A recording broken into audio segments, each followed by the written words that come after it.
বিপদে পড়লে কোন দোয়া পড়া লাগে? আমার দেশ মাঝখানে কি নিরাপদে ছিল না বিপদে ছিল? ওই বিপদের দোয়া কি? এবং ওই বিপদে ক্ষমতায় আসছেও কোন লোকটা বলেন? দেখছেন নামটাও ইউনুস, মুহাম্মদ ইউনুস। দুই নবী একসাথে, কম কথা, বিশাল ব্যাপার। এই লোকটার বয়স 84 বছর, ভদ্র ইসলামী ব্যক্তিত্ব বলবো না আমি, কিন্তু অনেকের চেয়ে ভালো, অনেকের চাইতে উত্তম, যার কাছে চাঁদাবাজি নাই, যার কাছে সন্ত্রাসী নাই। উনি চাচ্ছেন একটা সুন্দর দেশ গড়ে উঠুক। উনি চাচ্ছেন নির্বাচন ছাড়া যদি কেউ 9 বছরও চালাতে পারে, কেউ 16 বছরও চালাতে পারে, নির্বাচন ছাড়া যদি তারা 16 বছর চালায়, তার চালাতে আপত্তি কোথায়? কি সমস্যা আছে? কোন সমস্যা আছে কি? রাগ করতেছেন নাকি? দেখলাম তো সব দেখলাম, সব দেখা শেষ। 16 বছর দেখলাম, 25 বছর দেখলাম, 9 বছর দেখলাম, সব দেখা শেষ। আগামীর দেশ আমরা দেখতে চাই কোরআনের বাংলাদেশ। রাজি আছেন কারা কারা? চ্যানেলটি সাবস্ক্রাইব করে আমাদের সঙ্গেই থাকুন। আসসালামু আলাইকুম ওয়া রাহমাতুল্লাহি ওয়া বারাকাতুহু। ওয়া আলাইকুম আসসালাম ওয়া রাহমাতুল্লাহি ওয়া বারাকাতুহু। ইন্নাল হামদালিল্লাহিল আকরামিল্লাযী খালাকাল ইনসানা ওয়া কাররামা ওয়া 'আল্লামাহু মিনাল বায়ানি মা লাম ইয়া'লাম। فسبحان الذي لا يحصى امتنانه باللسان ولا بالقلم. نشهد أن لا إله إلا الله وحده لا شريك له، ونشهد أن سيدنا وحبيبنا ومولانا محمدا عبده ورسوله الذي أرسله بالحق بشيرا ونذيرا وداعيا إلى الله بإذنه وسراجا منيرا. فقد قال الله تعالى في كلامه المجيد وفرقانه الحميد: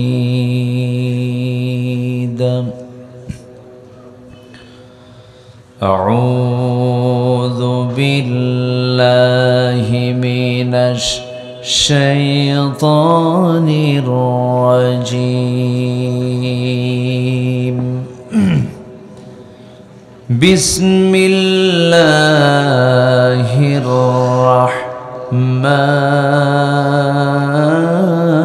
الرحمن الرحيم.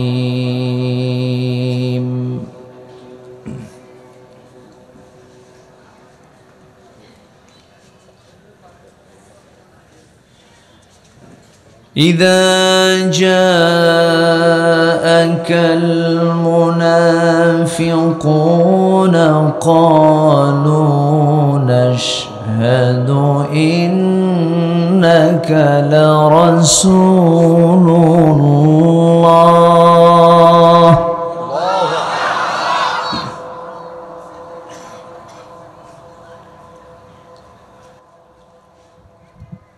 والله يعلم إنك لرسوله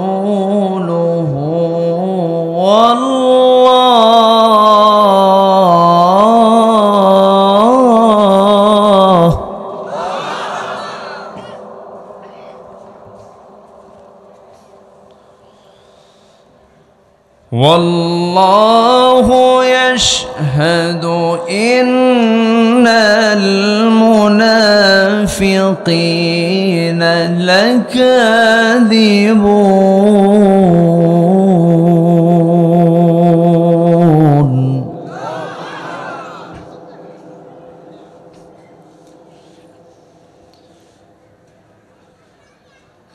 اتخذوا أيمانهم جنة فصدوا عن سبيل الله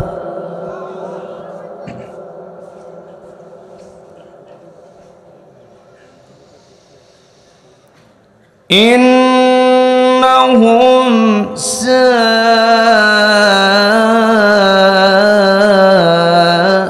ما كانوا يعملون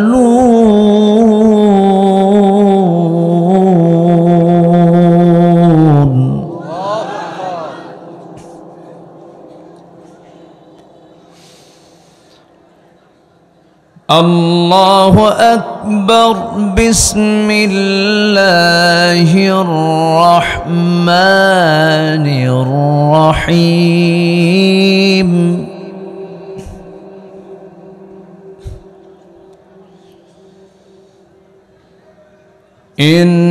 إن الله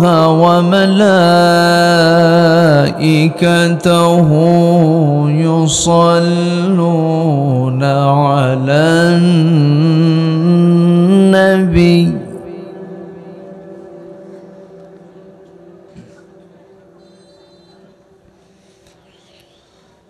يا أيها الذين آمنوا صلوا عليه وسلموا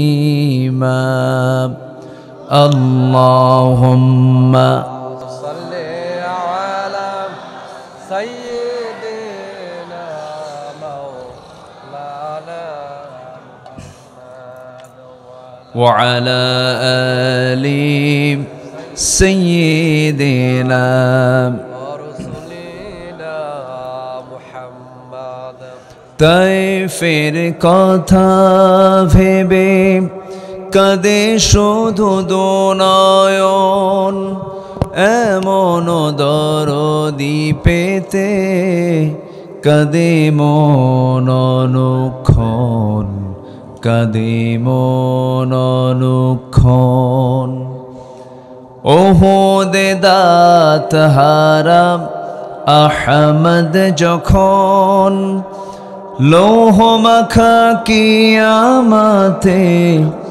উঠবে তখন জিহাদ না করে কিভাবে দেখাবে তুমি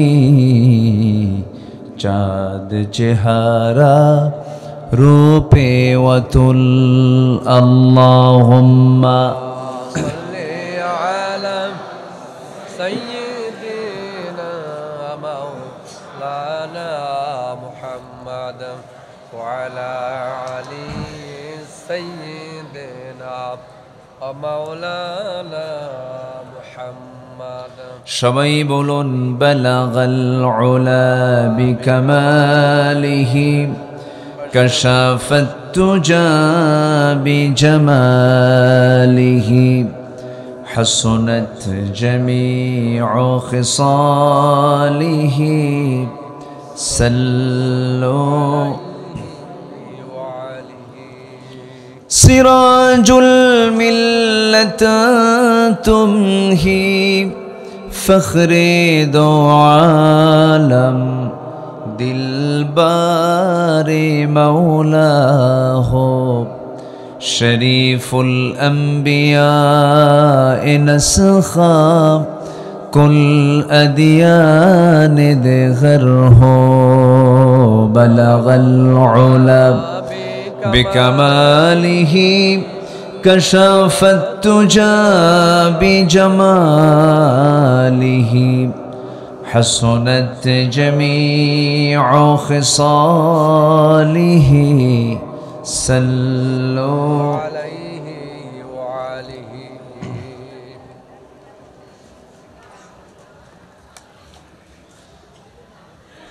প্রাকৃতিক সৌন্দর্যের অপরূপ লীলাভূমি,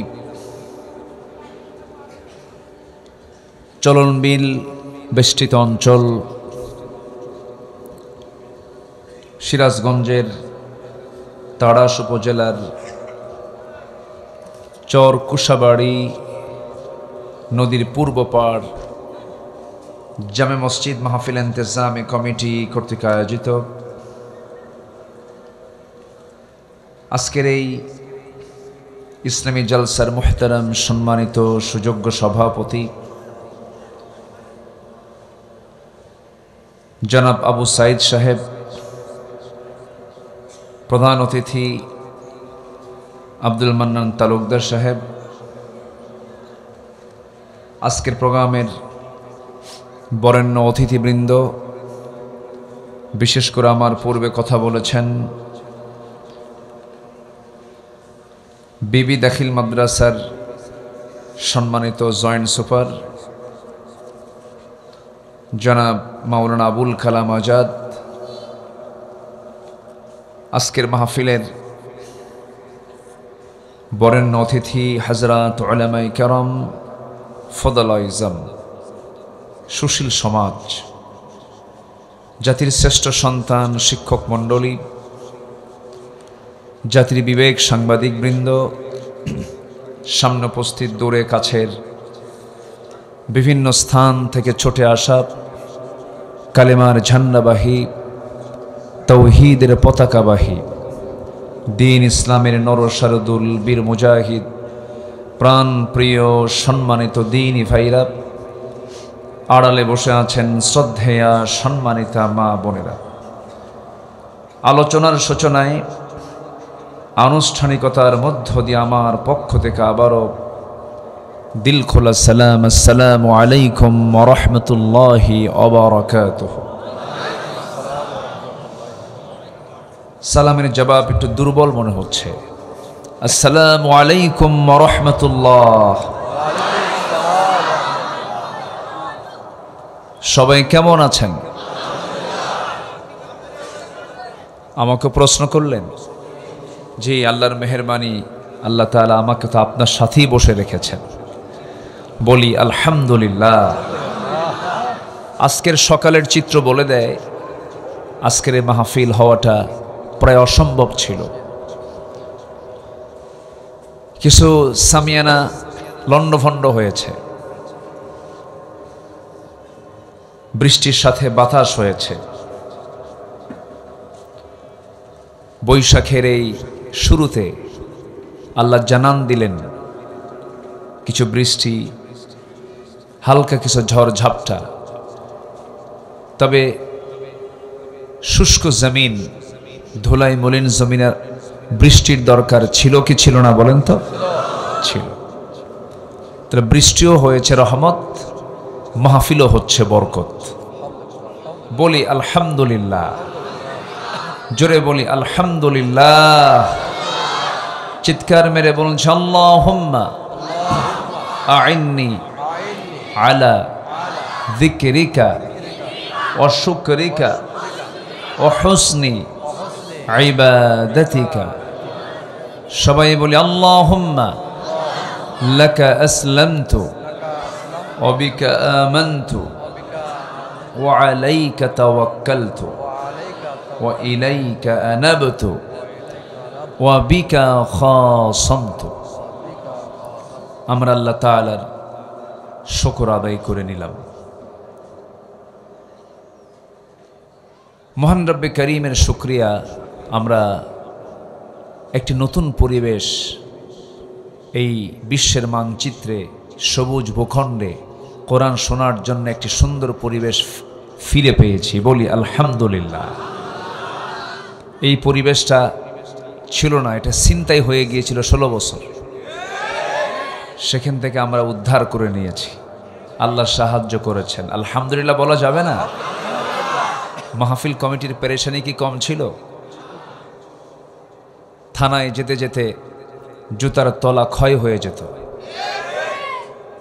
বিভিন্ন দোষে দোষী সাব্যস্ত করত, কমিটিকে দড়ি দিয়ে কোমর বেঁধে নিয়ে চলে যেত থানায়। বহু রেকর্ড, বহু কিছু হয়েছে। যাই হোক, আল্লাহ পাক একটা সুন্দর পরিবেশ আমাকে আপনাকে উপহার দিয়েছেন। আবারও বলি আলহামদুলিল্লাহ। সম্মানিত উপস্থিতি,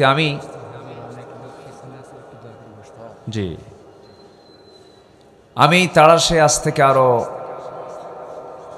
20-22 বছর আগে এসেছি। কি ললুয়া মাছিরা নাকি না লালুয়া, এখানে আসছি। মাগুরা বিনোদ, তারপরে নওগাঁ, হান্ডিয়াল, প্রতাপ বাজার, ফাজিলনগর, তারপরে এই তো, তাহলে তো 1-2 জায়গা না, আল্লাহ পাক নিয়ে এসেছেন। তাড়াশকে আমি খুব ভালোবাসি। সিরাজগঞ্জ উত্তরবঙ্গের গেটওয়ে, অনেক সুন্দর জনপদ, বরকতি জনপদ, যার তীর ঘেঁষে যমুনা প্রবাহিত। জান্নাত আল্লাহ পাক যেখানে বর্ণনা করেছেন, জান্নাতের পাশ দিয়ে নদী প্রবাহিত। বলেন সুবহানাল্লাহ, বলি আলহামদুলিল্লাহ। জান্নাতিন তাজরি মিন তাহতিহাল আনহার, যেখানে জান্নাতের কথা সেখানে নদীর কথা। সিরাজগঞ্জ জেলার পাশে কোন নদী? তাহলে জান্নাতের একটা সিমটম আছে না নাই? আমি খুবই খুশি হয়েছি যে এই বৃষ্টির ভিতরে, এই কাদা মাটিতে কর্দমক্ত রাস্তা মাড়িয়ে মাহফিল আসছেন। এটা প্রমাণ করে এই এলাকার মানুষ কোরআনকে দিল থেকে, অন্তর থেকে মহাব্বত করে। বলি আলহামদুলিল্লাহ। আমাকে সময় দিচ্ছেন তো নাকি? কারো কোনো সময় দিতে কোনো আপত্তি নাই তো? আল্লাহ কবুল করুন, জোরে বলি আমিন। এখানে বসলে বরকত না গজব? রহমত না আযাব? রহমত। এখানে যে কত বরকতের জায়গা, এটা যদি মানুষ বুঝতো, এলাকায় এই এলাকার মানুষ কেউ থাকতো না। এখানে আসার জন্য কম্পিটিশন শুরু হয়ে যেত। এই জায়গাটা এত মূল্যবান। বলি আলহামদুলিল্লাহ। এর মূল কারণ হলো কি জানেন তো? বলেন তো, মূল কারণটাকে বলেন। আমরা এখানে বসেছি কোন কিতাব নিয়ে? কোরআন নিয়ে আমরা বসেছি। আল্লাহ আমাদের সবাইকে কোরআনওয়ালা বানান, জোরে বলি আল্লাহুম্মা আমিন।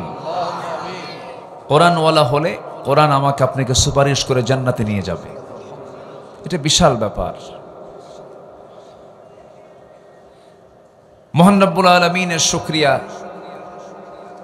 যে আমাদেরকে আল্লাহ রব্বুল আলামিন পৃথিবীর সকল প্রাণীর উপরে বিশেষ শ্রেষ্ঠত্ব দান করেছেন। ওয়ালাকাদ কাররামনা বানি আদম, আমি আদম সন্তানকে সম্মান দিয়েছি। ওয়া হামালনাহুম ফিল বাররি ওয়াল বাহর, অনেক সম্মান মর্যাদা আল্লাহ পাক সকল প্রাণীর উপরে, সকল সৃষ্টির উপরে আমাকে আপনাকে দিয়েছেন। কে বলছেন? শুধু তাই না, আমাদের চোখে যা দেখি এবং চোখের অগোচরে যা আছে সব আমার আপনার জন্য আল্লাহ পাক সৃষ্টি করেছেন। এটা কি ছোটখাটো কোনো কথা? আল্লাহ রাব্বুল আলামিন বলেন, হুয়াল্লাযী খালাকা লাকুম মা ফিল আরদি জামিআ, তিনি সেই মহান প্রভু যিনি আসমান জমিনে যা কিছু আছে সব তোমার জন্য সৃজন করেছেন, সৃষ্টি করেছেন। সকল সৃষ্টি খেদমত করবে তোমার, আর তোমার দায়িত্ব হলো তুমি ইবাদত করবে কার? সকল সৃষ্টি তোমার খাদেম, আর তুমি হলো আল্লাহর গোলাম। তুমি আল্লাহর কি? গোলাম। আর সকল সৃষ্টি তোমার খাদেম। সব প্রাণীগুলো আমার খেদমত করে। বলেন তো, হাতি মানুষকে চালায় না মানুষ হাতিকে চালায়? বলেন বলেন বলেন। মানুষ হাতিকে চালায় না হাতি মানুষকে চালায়? মানুষ হাতিকে চালায়। শক্তির দিক থেকে মানুষ শক্তিশালী না হাতি শক্তিশালী? ভালো করে কর। হাতি শক্তি বেশি? বলেন, একটু একটু একটু ব্রেন খাটায় বলতে হবে। কেমনে? আচ্ছা, হাতির উপরে মানুষ চড়ে না মানুষের উপরে হাতি চড়ে? হাতির উপরে মানুষ চড়ে। তাহলে হাতি কিন্তু মানুষকে চালায় না, মানুষই হাতিকে। শক্তিকার বেশি? মানুষেরই বেশি। কি শক্তি বলেন? গায়ের জোর বড় জোর না। গায়ের জোর কি বড় জোর? গায়ের জোর দিয়ে সবকিছু হয়? এটার জোর লাগে, এটার জোর। 5 অগাস্টে যা হয়েছে এটা দিয়ে কিছু হয়েছে। আসতে কোন কেন? আর বাকি সাহায্য কার? বাকি সাহায্য কার? এটার দরকার আছে। আল্লাহ তাআলা মানুষকে চিন্তা শক্তি দিয়েছেন। আল্লাহ মানুষকে এমন একটা শক্তি দিয়েছেন, চিন্তা করার শক্তি দিয়েছেন, বিবেক দিয়েছেন। এই বিবেক যদি না দিতেন মানুষ অন্যান্য প্রাণীর মতোই হয়ে যেত। এজন্য সকল প্রাণীর উপরে মানুষকে আল্লাহ পাক এক্সট্রা করে শক্তি দিয়েছেন। এটা হলো চিন্তা শক্তি, বোঝার মতো শক্তি, ভালো মন্দ বুঝতে পারে এমন শক্তি পৃথিবীর কাউকে দেওয়া হয় না, একমাত্র দেওয়া হয়েছে মানুষকে। এই জন্য পৃথিবীর কোনো প্রাণীর হিসাব হবে না, মানুষের হিসাব হবে। সম্মানিত ভাইয়েরা, সকল প্রাণী আল্লাহর জিকির করে, শুধু এই চিন্তা করার শক্তি আল্লাহ যারা দিছে এই আল্লাহ শুকরিয়া আদায় করে না। এর মধ্যেই সমস্যা। কোনো প্রাণীর জিকিরে কিন্তু কোনো সমস্যা নাই। এমন কোনো প্রাণী নাই যেই প্রাণী আল্লাহর জিকির করে না। লা তাফকাহুনা তাসবিহাহুম, তাদের জিকিরের ভাষা তোমরা বোঝো না। সকল প্রাণীর মুখ থেকে বের হয়ে যায় আলহামদুলিল্লাহি রাব্বিল আলামিন, লা ইলাহা ইল্লাল্লাহ, লা ইলাহা লা ইলাহা ইল্লাল্লাহু মুহাম্মাদুর রাসূলুল্লাহ সাল্লাল্লাহু আলাইহি ওয়াসাল্লাম। সম্মানিত ভাইরা, আমি আলোচনার সূচনায় কোরআনে কারীমের গুরুত্বপূর্ণ একটা সূরা, যে সূরার নামটা আমাদের তবিয়তে আসা যাবে না, আমাদের চরিত্রে আসা যাবে না, নামটা একটু অন্য ধরনের নাম। মুনাফিকুন মানে কি? মুনাফিকের গোষ্ঠী। মুনাফিক হলো একজন, আর মুনাফিকুন হলো মুনাফিকের দল, বহু বচন, মুনাফিকের গোষ্ঠী। তাহলে একটা সূরার নাম হলো মুনাফিকের গোষ্ঠী। তাহলে এখানে মুনাফিকদের কি প্রশংসা করা হয়েছে?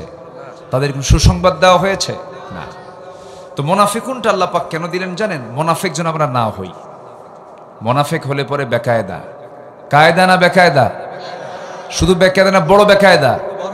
বড় বেকায়দা। কাফের জাহান্নামে যাবে, তাও আরামে থাকবে। জাহান্নাম আরামের জায়গা না। কাফের জাহান্নামে যাবে কিন্তু মুনাফিকের চাইতে আরামে থাকবে। এত খারাপ একটা অবস্থা হবে মুনাফিকদের। আর এই মুনাফিক কিন্তু কোনো কাফের না, কোনো মুশরিক না, কোনো ইহুদি না, কোনো নাসারা না, কোনো জিউস না, এরকম না। মুসলমান নামধারী, যাদেরকে মানুষ জানতো এ মুসলমান, এ নামাজি, এ রোজা রাখে, হজ করে, যাকাতও দেয়, কিন্তু মুনাফিক। এরকম লোক তো তাড়াশে নাই। এত জোরে বললেন? আছে আছে। তাহলে আমার ওয়াজের দরকারও আছে। তাহলে বলি, এই ওয়াজে কিন্তু খুব একটা মজা পাবেন না আপনারা, কারণ এটা নিজেদের মধ্যে কমনও হতে পারে, আবার নিজেদের জীবনে কমনও হতে পারে। এই জন্য আজকের ওয়াজে খুব একটা মজা আপনারা পাবেন না, কারণ নিজের দোষ যদি ধরা হয়, অধিকাংশ মানুষই এটা অস্বীকার করে। কিন্তু যারা সচেতন, বন্ধু যদি বন্ধুর দোষ ধরে, যে সচেতন, যে জ্ঞানী, সে খুশি হয়ে বলে, বন্ধু তুমি আমাকে সত্যি ভালোবাসো, তুমি আমার দোষটা ধরে দিলা। আর মূর্খ কি কয়? আমারে দোষ ধরলি তুই, তোর 14 গোষ্ঠী উদ্ধার করবো, থাম। ঠিক কিনা বলে? তাহলে আমি যে বিষয়টা নিয়েছি, এই বিষয়টা কি বলার দরকার আছে না ভাই? আচ্ছা, মুনাফিক থাকবো না, জান্নাত পেয়ে যাবো। যেরকম সুবহানাল্লাহ। অঙ্ক সোজা। মুনাফিক হব না, কোথায় যাব? আর মুনাফিক থাকবো, কোথায় যেতে হবে? জাহান্নামে। আমাদের অঙ্কগুলো মিলায় নিতে হবে। আসেন আমরা একটু আস্তে আস্তে আলোচনার দিকে ধীরে ধীরে চলে যায়। আমি খুবই খুশি যে আপনারা সময় মতো মাহফিলে চলে আসছেন এবং খুব প্রাণ চাঞ্চল্য নিয়ে মাহফিলে আসছেন। আপনাদের প্রাণ চাঞ্চল্য আমাকে খুব আকৃষ্ট করেছে, আমি খুবই খুশি হয়েছে, বলি আলহামদুলিল্লাহ। সূরা মুনাফিকুন, সূরাটা নাজিল হয়েছে মদিনায়। কোথায় বলেন তো? মদিনায়। মুনাফিকদের আনাগোনা সবচেয়ে বেশি ছিল কোথায়? মদিনাতে। আর মুনাফিক চেনা গেছে নামাজে, মসজিদে, রোজাতে না জিহাদে? বলেন কোথায় কোথায়?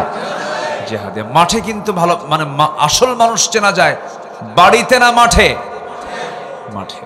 বিপদ পড়ছে, আসো ভাই, যাওয়া যাবে না, মামলা হবে।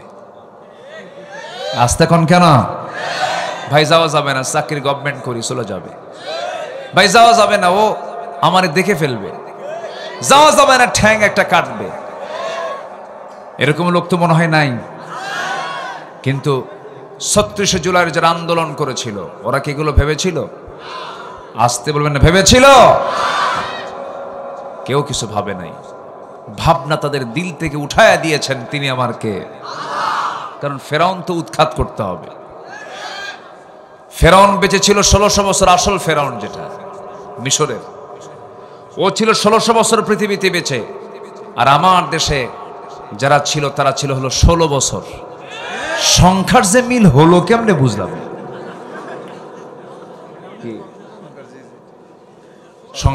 সংখ্যার মিল মানে এদের মধ্যে চরিত্রের মিলও ছিল। ফেরাউন যা করছিল এরা তাই করেছিল। ফেরাউনের একটাই কথা ছিল, যত খুশি হোক, ক্ষমতা ছাড়াছাড়ি নাই। এদের মধ্যে কি ছিল? একটাই ছিল, দেশ চাই না, মানুষ চাই না, সম্পদ চাই না, ক্ষমতা চাই না। একটা মানুষের জীবনের অনেক দাম। ফাকাতালান নাসা জামিআ, যে ব্যক্তি একটা মানুষকে হত্যা করলো মানে সে যেন গোটা পৃথিবীর সব মানুষকে হত্যা করলো। এই ফতুয়া কার? আসতে বলে, এই ফতুয়া কার? আল্লাহ। মানুষকে মারা যাবে না। আল মুসলিম আখুল মুসলিম লা ইউযলিমহু ওয়া লা ইউসলিমহু। এরপরে আল মুসলিমু মান সালিমাল মুসলিমুনা মিন লিসানিহি ওয়া ইয়াদিহি। আল্লাহ পাক কোরআনে বলছেন, ইন্নামাল মুমিনুনা ইখওয়াহ ফাসলিহু বাইনা আখওয়াইকুম ওয়াত্তাকুল্লাহ। একজন মুসলমান আরেকজন মুসলমানকে কখনো আঘাত করতে পারে না। প্রকৃত মুসলমান তো সে যারা হাত এবং জবান থেকে অন্য মুসলমান নিরাপদে থাকে। আমার বন্ধুগণ, এই জন্য মুনাফিক হওয়া যাবে না। ইমানের সমস্ত গুণগুলো আমাকে আপনাকে অর্জন করতে হবে। আমরা অর্জন করব মুনাফিকের বদগুণ না, ইমানদারের সদ্গুণ। বলেন বলেন বলেন, মুনাফিকের বদগুণ না, ইমানদারের সদ্গুণ। ইমানদারের সদ্গুণ আমরা অর্জন করব। জোরে বলি ইনশাআল্লাহ। মুনাফিককে চেনার জন্য মুনাফিকুন, মুমিনকে চেনার মনে হয় সূরা নাই। সূরা আছে, একটা হচ্ছে মুমিনুন আর একটা হচ্ছে সূরাতুল মুমিন, আছে না?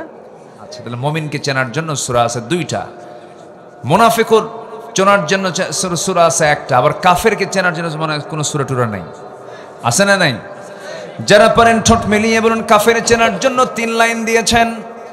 যারা পারেন ঠোঁট মিলিয়ে বলুন, কুল ইয়া আইয়ুহাল কাফিরুনা লা আ'বুদু মা তা'বুদুন ওয়ালা আনতুম আবিদুনা মা আ'বুদ ওয়ালা আনা আবিদুম মা আবাদতুম ولا أنتم عابدون ما أعبد لكم دينكم ولي دين। জোরে বলুন আল্লাহু আকবার। কাফের হওয়া যাবে না, মুশরিক হওয়া যাবে না, ফাসিক হওয়া যাবে না, জালিম হওয়া যাবে না, হতে হবে মুমিন। মুমিন যদি হতে পারে, আল্লাহ রাব্বুল আলামিন মুমিনকে পুরস্কার দিচ্ছেন কি, উলাইকা হুমুল ওয়ারিসুন আল্লাযীনা ইয়ারিসুনাল ফিরদাউসা হুম ফিহা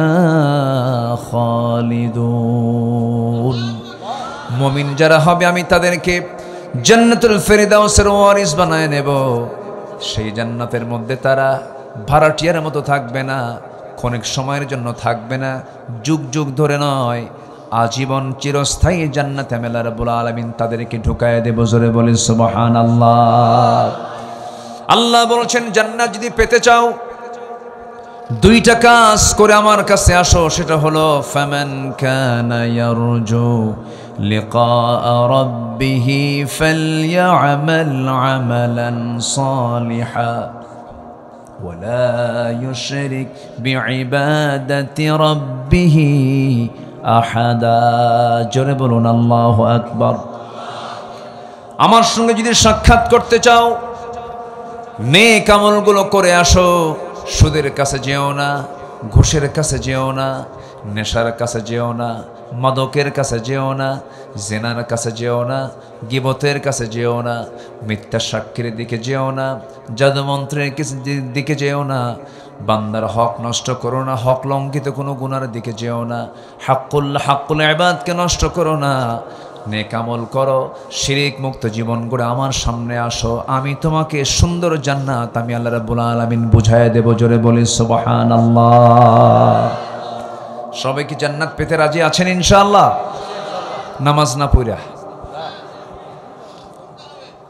এ জাতি কি নামাজি না বেনামাজি?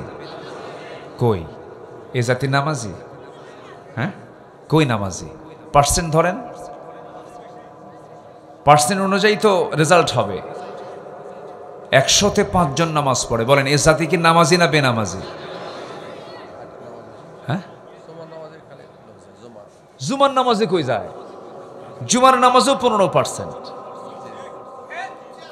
জুমার নামাজে 15%, 5 ওয়াক্ত নামাজে 5%। আর মাঝে মাঝে একটু খোঁজে যে কোন পীর খুঁজে পাওয়া যায় যে পীরের মুরিদ হলে নামাজ পড়া লাগে না। মাঝে মাঝে একটু খোঁজে। শোনেন, হুজুরের কাছে সব রিপোর্টই আছে, কিন্তু এখানে কোন কোন দরবার আছে এগুলো হুজুরের কাছে রিপোর্ট আছে।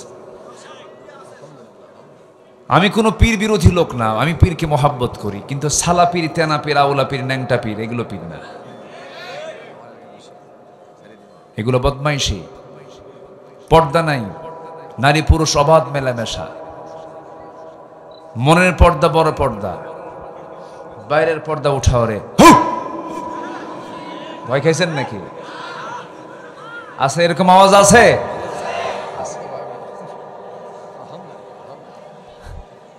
তো হঠাৎ করে হু শব্দ বলছে। তো একজন বলতেছে যে বাবা আপনি এরকম আওয়াজ দিলেন কেন? দেখো ওই আমি এখান থেকে দেখতে পেলাম চোখ বন্ধ করে কাবার দরজার সামনে একটা কুত্তা ঢোকে, আমি হুক হয়ে তাড়ায় দিলাম। তো মুরিদের ভিতরে এমন আস্থা আসছে, আমার পীর সাহেব এত কিছু এত দূর থেকে দেখে। কিন্তু পীরের ওই মুরিদের বউ আবার একটু চালাক, সে মনে মনে ভাবলো যে একটু চেক আপ করা দরকার। তো পীর সাহেব আসছে, খাইতে দিছে। তো প্রথমে ভাত দিয়েছে, এরপরে তো তরকারি দেয়, বিভিন্ন ঝোলমোল অনেক তরকারি টরকারি আইটেম দেয়। তো মুরিদের বউ চিন্তা করলো আজকে একটু সিস্টেমটা ভিন্ন করব। আগে দিয়েছে প্লেটের নিচে তরকারি আর উপরে দিছে হলো ভাত, ভাত দিয়ে তরকারি ঢাকায় দিয়া আর কোনো তরকারির খবর নাই, সামনে আগায় দিয়ে বলে পীর সাহেব খান। 4-5 মিনিট চলে যায়। এবার পীর বলতেছে তোমার মুরিদকে, তোমার বউ তো চরম বেয়াদব, কেন এই মেহমানদারি হলো? কতক্ষণ আগে ভাত দিল এখনো তরকারি আসে নাই।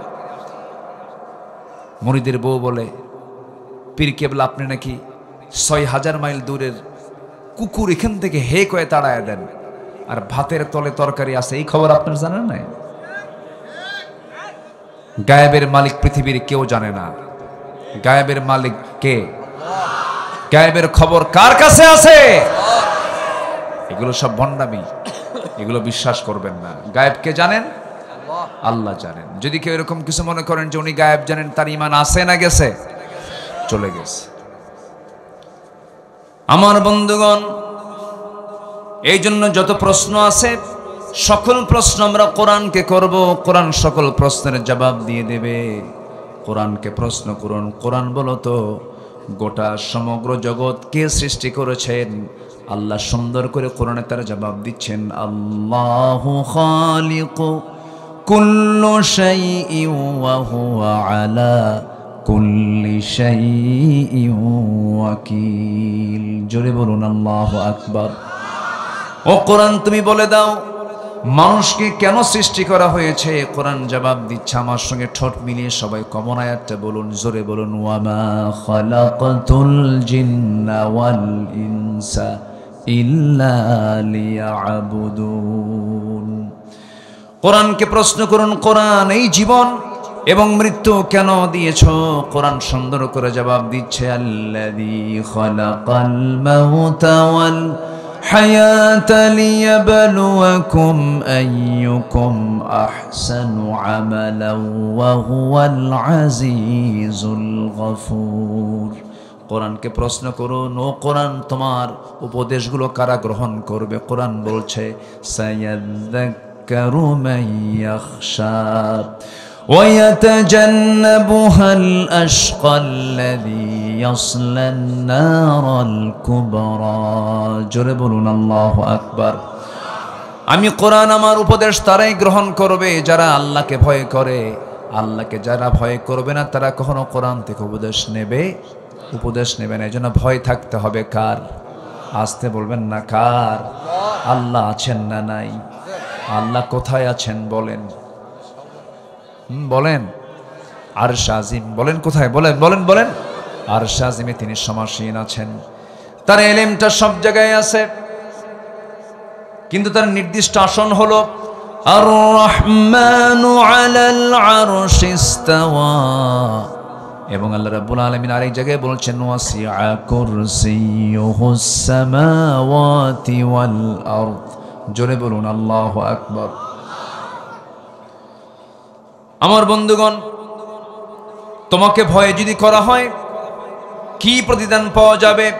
আল্লাহ রাব্বুল আলামিন সুন্দর করে তার জবাব কোরআনে দিচ্ছেন, লাকিনিল্লাযীনা তাকাউ রাব্বাহুম লাহুম জান্নাতুন তাজরি মিন তাহতিহাল আনহারু খালিদিনা ফিহা নুজুলাম মিন ইনদিল্লাহ ওয়ামা ইনদাল্লাহি খায়রুল লিল আবরার। জোরে বলুন আল্লাহু আকবার।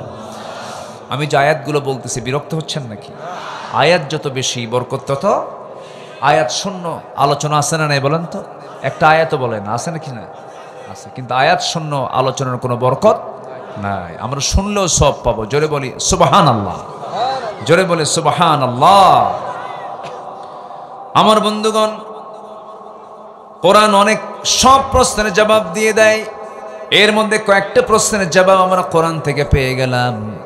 এর মধ্যে একটা জবাব আমরা পেয়ে গেলাম, জান্নাত পেতে হলে আমাকে আপনাকে সকল জায়গায় ভয় করতে হবে। কাকে? আসতে বলবেন না, কাকে? পৃথিবীর কোনো প্রশাসনের ভয় দেখিয়ে মানুষকে ভালো করা যাবে না। মানুষ ভয় হবে একমাত্র কার? মানুষ ভালো হবে একমাত্র কার ভয়ে? আল্লাহর ভয়ে। আল্লাহর ভয় আমরা ভিতরে নিয়ে আসবো। আল্লাহ রাব্বুল আলামিন জবাব দিচ্ছেন, ওয়া আম্মা মান খাফা মাকামা রাব্বিহি ওয়া নাহান নাফসা আনিল হাওয়া ফাইন্নাল জান্নাতা হিয়াল মাওয়া। আল্লাহু আকবার। এই দিলের মাকামে আল্লাহর নামটা সর্বক্ষণ আমরা ধরে রাখবো, কারণ দিন শেষে বন্ধু আমার কেউ না। কে বলেছে আমার আপন? কে বলেছে আমার ভাই? কে বলেছে আমার বোন? কে বলেছে মা? কে বলেছে বাবা? এই পৃথিবীতে এগুলো ক্ষণিকের সম্পর্ক। এক্ষুনি মরে যান, সব আপনার পর হয়ে যাবে। যা কিছু দেখছেন সব কিছু মায়া মরিচিকা, একটা মায়া মহব্বতের ক্ষণিকের। কিন্তু এখনই মরে যান, পৃথিবীর সব কিছু পর হবে, একমাত্র আপন হবেন যিনি, তিনি আমার কে? চিৎকার মেরে বলুন, তিনি আমার কে? এই জন্য সব কিছু মাইনাস করতে পারবো, কিন্তু আল্লাহকে মাইনাস করা যাবে? আল্লাহকে বাদ দেওয়া যাবে? আল্লাহকে হুয়াল আউয়ালু ওয়াল আখিরু ওয়াল যাহিরু ওয়াল বাতিন ওয়া হুয়া বিকুল্লি শাইইন আলিম। তিনি প্রথম, তিনি শেষ, তিনি প্রকাশ্য, তিনি গোপন। সকল ক্ষমতা কারো না, সকল ক্ষমতা কার? আসতে বলবেন না, কার? 16 বছর তারা ভুলে গিয়েছিল যে সকল ক্ষমতা আল্লাহর। না ভুললে পরে পৃথিবীর শ্রেষ্ঠ সন্তান যারা, আল্লাহর কাছে শ্রেষ্ঠ বান্দা যারা, সবচাইতে বেশি টর্চার তাদের সঙ্গে করা হয়েছে। আলেমদের হাত পায়ে ডান্ডা বেরি লাগায়া কুকুরের মতো আচরণ করেছে ওরা, কুকুরের মতো। আল্লামা সাইদির মতো মানুষকেও তারা ছাড় দেয়নি। এই জাতির জন্য বড় আফসোস।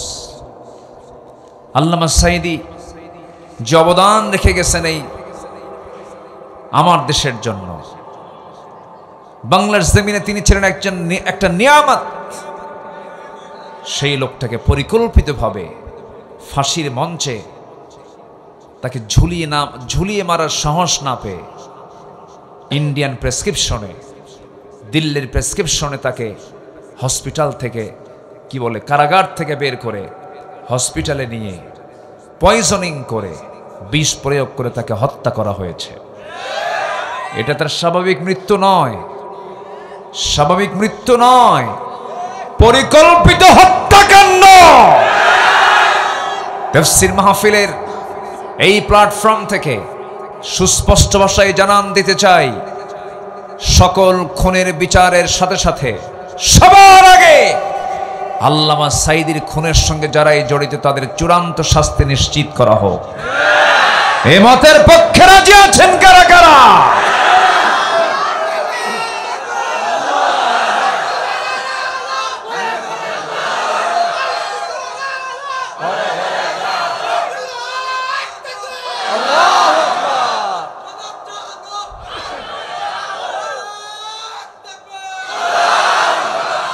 আল্লাহ কবুল করুন, জোরে বলে আমিন, আরো জোরে আমিন।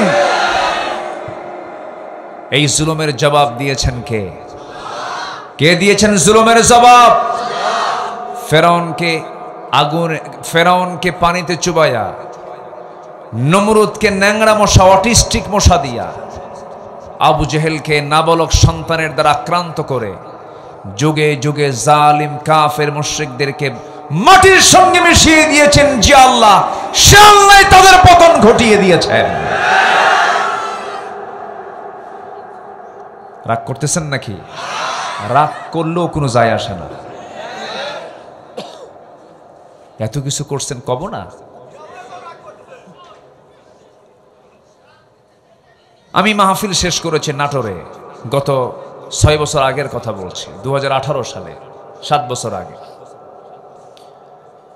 নাটোর মেইন প্রপারে মাহফিল শেষ করে আমি ফিরে গেছি বাড়িতে। গোটা থানার সব পুলিশ, আশেপাশের থানার পুলিশ, 200-250 পুলিশ নিয়ে আমার বাড়ি ঘেরাও করে আমাকে বলে, হুজুর চলেন থানায় চলেন। বললাম কেন? চা খেতে। তো বললাম যে 250 পুলিশ নিয়ে আমার চা খাওয়ার জন্য দাওয়াত দিচ্ছেন, এটা কেমন কথা? হুজুর চলেন। গেলাম। ওসি সাহেব আমার দিকে তাকানোর মতো সাহস পাচ্ছেন না, সালাম দিয়ে মাথা নিচু করে আছে। বলতেছে, হুজুর তাকাবো কেমনে, আমি লজ্জা পাচ্ছি, আমাকে মাফ করে দিয়ে। হুজুর কি করবেন, চাকরি বাঁচান তো ফরজ। আমি বললাম ইমান বাঁচান তো নফল। মামলা যা ছিল তা আরো যোগ হলো, যোগ টোক দিয়ে বললো, হুজুর একটু জেল খাটেন। কি কথা বুঝতেছেন কি আপনারা? মানে কোনো কারণই নাই, কোনো কারণ নাই। হ্যান্ডকাফ লাগায়া কোর্টে হাজিরা দিয়া সেখান থেকে বলা হলো, যান হুজুর। জেলখানায় ঢুকলাম। পৃথিবী তো জেলখানা, পৃথিবী জেলখানা না? পৃথিবীটাই তো জেলখানা। আপনি ওটা ভাববেন কি? ভাবার তো কিছু নাই।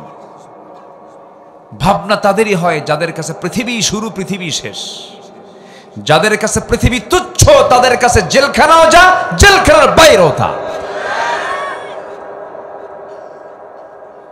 তো জেলখানার ফটক দিয়ে আমারে ঢুকালো, সামনে এক মুরব্বী দেখতে পেলাম, ৮০ থেকে ৮৫ বছর বয়স। আমার দেখে লম্বা একখানা সালাম দিয়ে বলে, হুজুর আপনি জেলখানায়? খুব খুশি হইলাম।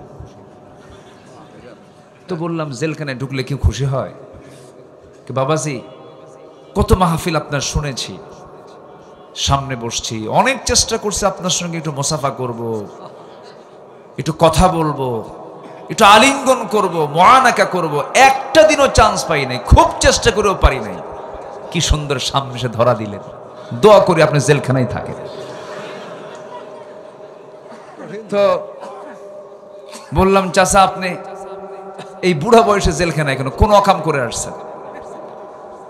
চাচা আমারে মুখ ফোটা, উনি ঠোঁট কাটা মানুষ, আমার দিকে তাকায় বলে, বাবা বোমা হামলা, বোমা হামলা, মানে ওনার নামে মামলা দিছে বোমার। বলেন তো, একটা বৃদ্ধ ৮৫ বছরের নামে যদি বোমা হামলার মামলা দেয়, উনি কি বোমা মারছে? কেমনে সম্ভব? যেদিকে মারা দরকার সেদিকে না পড়ে তো ওনার মাথায় পড়বে, ফিটনেসই তো নাই, হাত কাঁপে। এগুলোই চলেছে। সম্মানিত ভাইয়েরা, এগুলো ইমানদারের কাজ না, এগুলো মুনাফিকদের কাজ, ঠিক কিনা? ধর্মের ব্যবসা তারাই করেছে, কারণ তাদের মুখে দাড়ি ছিল, আবার বিপদে পড়ে দাড়ি কেটে ফেলেছে। আমাদের দাড়ি সবসময় থাকে। যারা দাড়ি কাটে, সুযোগ বুঝে দাড়ি রাখে, সুযোগ বুঝে দাড়ি কাটে, এরাই হলো ধর্মের ব্যবসায়ী। জানেন না আপনারা? জানেন না? এগুলো জানেন? দরবেশের ঘটনা জানেন তো সবাই? ওইদিকে আর না যাই, থাক থাক, একটু আমরা এইদিকে আসি আস্তে আস্তে করে, মূল আলোচনার দিকে চলে যাই। যে দলই করেন না কেন ভাই, আগে ভাবতে হবে এই দলের সাথে আমার নবীর দলের মিল আছে কিনা, এটাকে ভেবে নেবেন। আপনার জান্নাতে আপনাকেই যেতে হবে, আপনার জান্নাত আপনাকে খুঁজে বের করতে হবে, কেউ আপনাকে খুঁজে বের করে দিবে না। এজন্য আপনার দলের সাথে নবীর দলের মিল আছে কিনা, আপনার দলের নেতার বক্তব্যের সাথে আমার নবীর বক্তব্যের মিল আছে কিনা, আপনার দলের নেতার সাথে নবীর চরিত্রে মিল আছে কিনা, নামাজ সুরত সিরাত মিল আছে কিনা, এটা আগে খুঁজে বের করতে হবে। যে নেতা আপনার জানাজা পড়াতে পারবে না, কিসের নেতা সে? একজন ঘোষণা দিচ্ছে, আগামীকাল ঈদুল আজহার জানাজা নামাজ। জানেন না? জানেন না আপনারা এগুলো? 65 বছর বয়সে বাচ্চা হয়েছে এক মন্ত্রীর, 65 বছর বয়সে, অনেক লম্বা বয়সে, বৃদ্ধ বয়সে বিয়ে করছে, বাচ্চা একটা হয়েছে।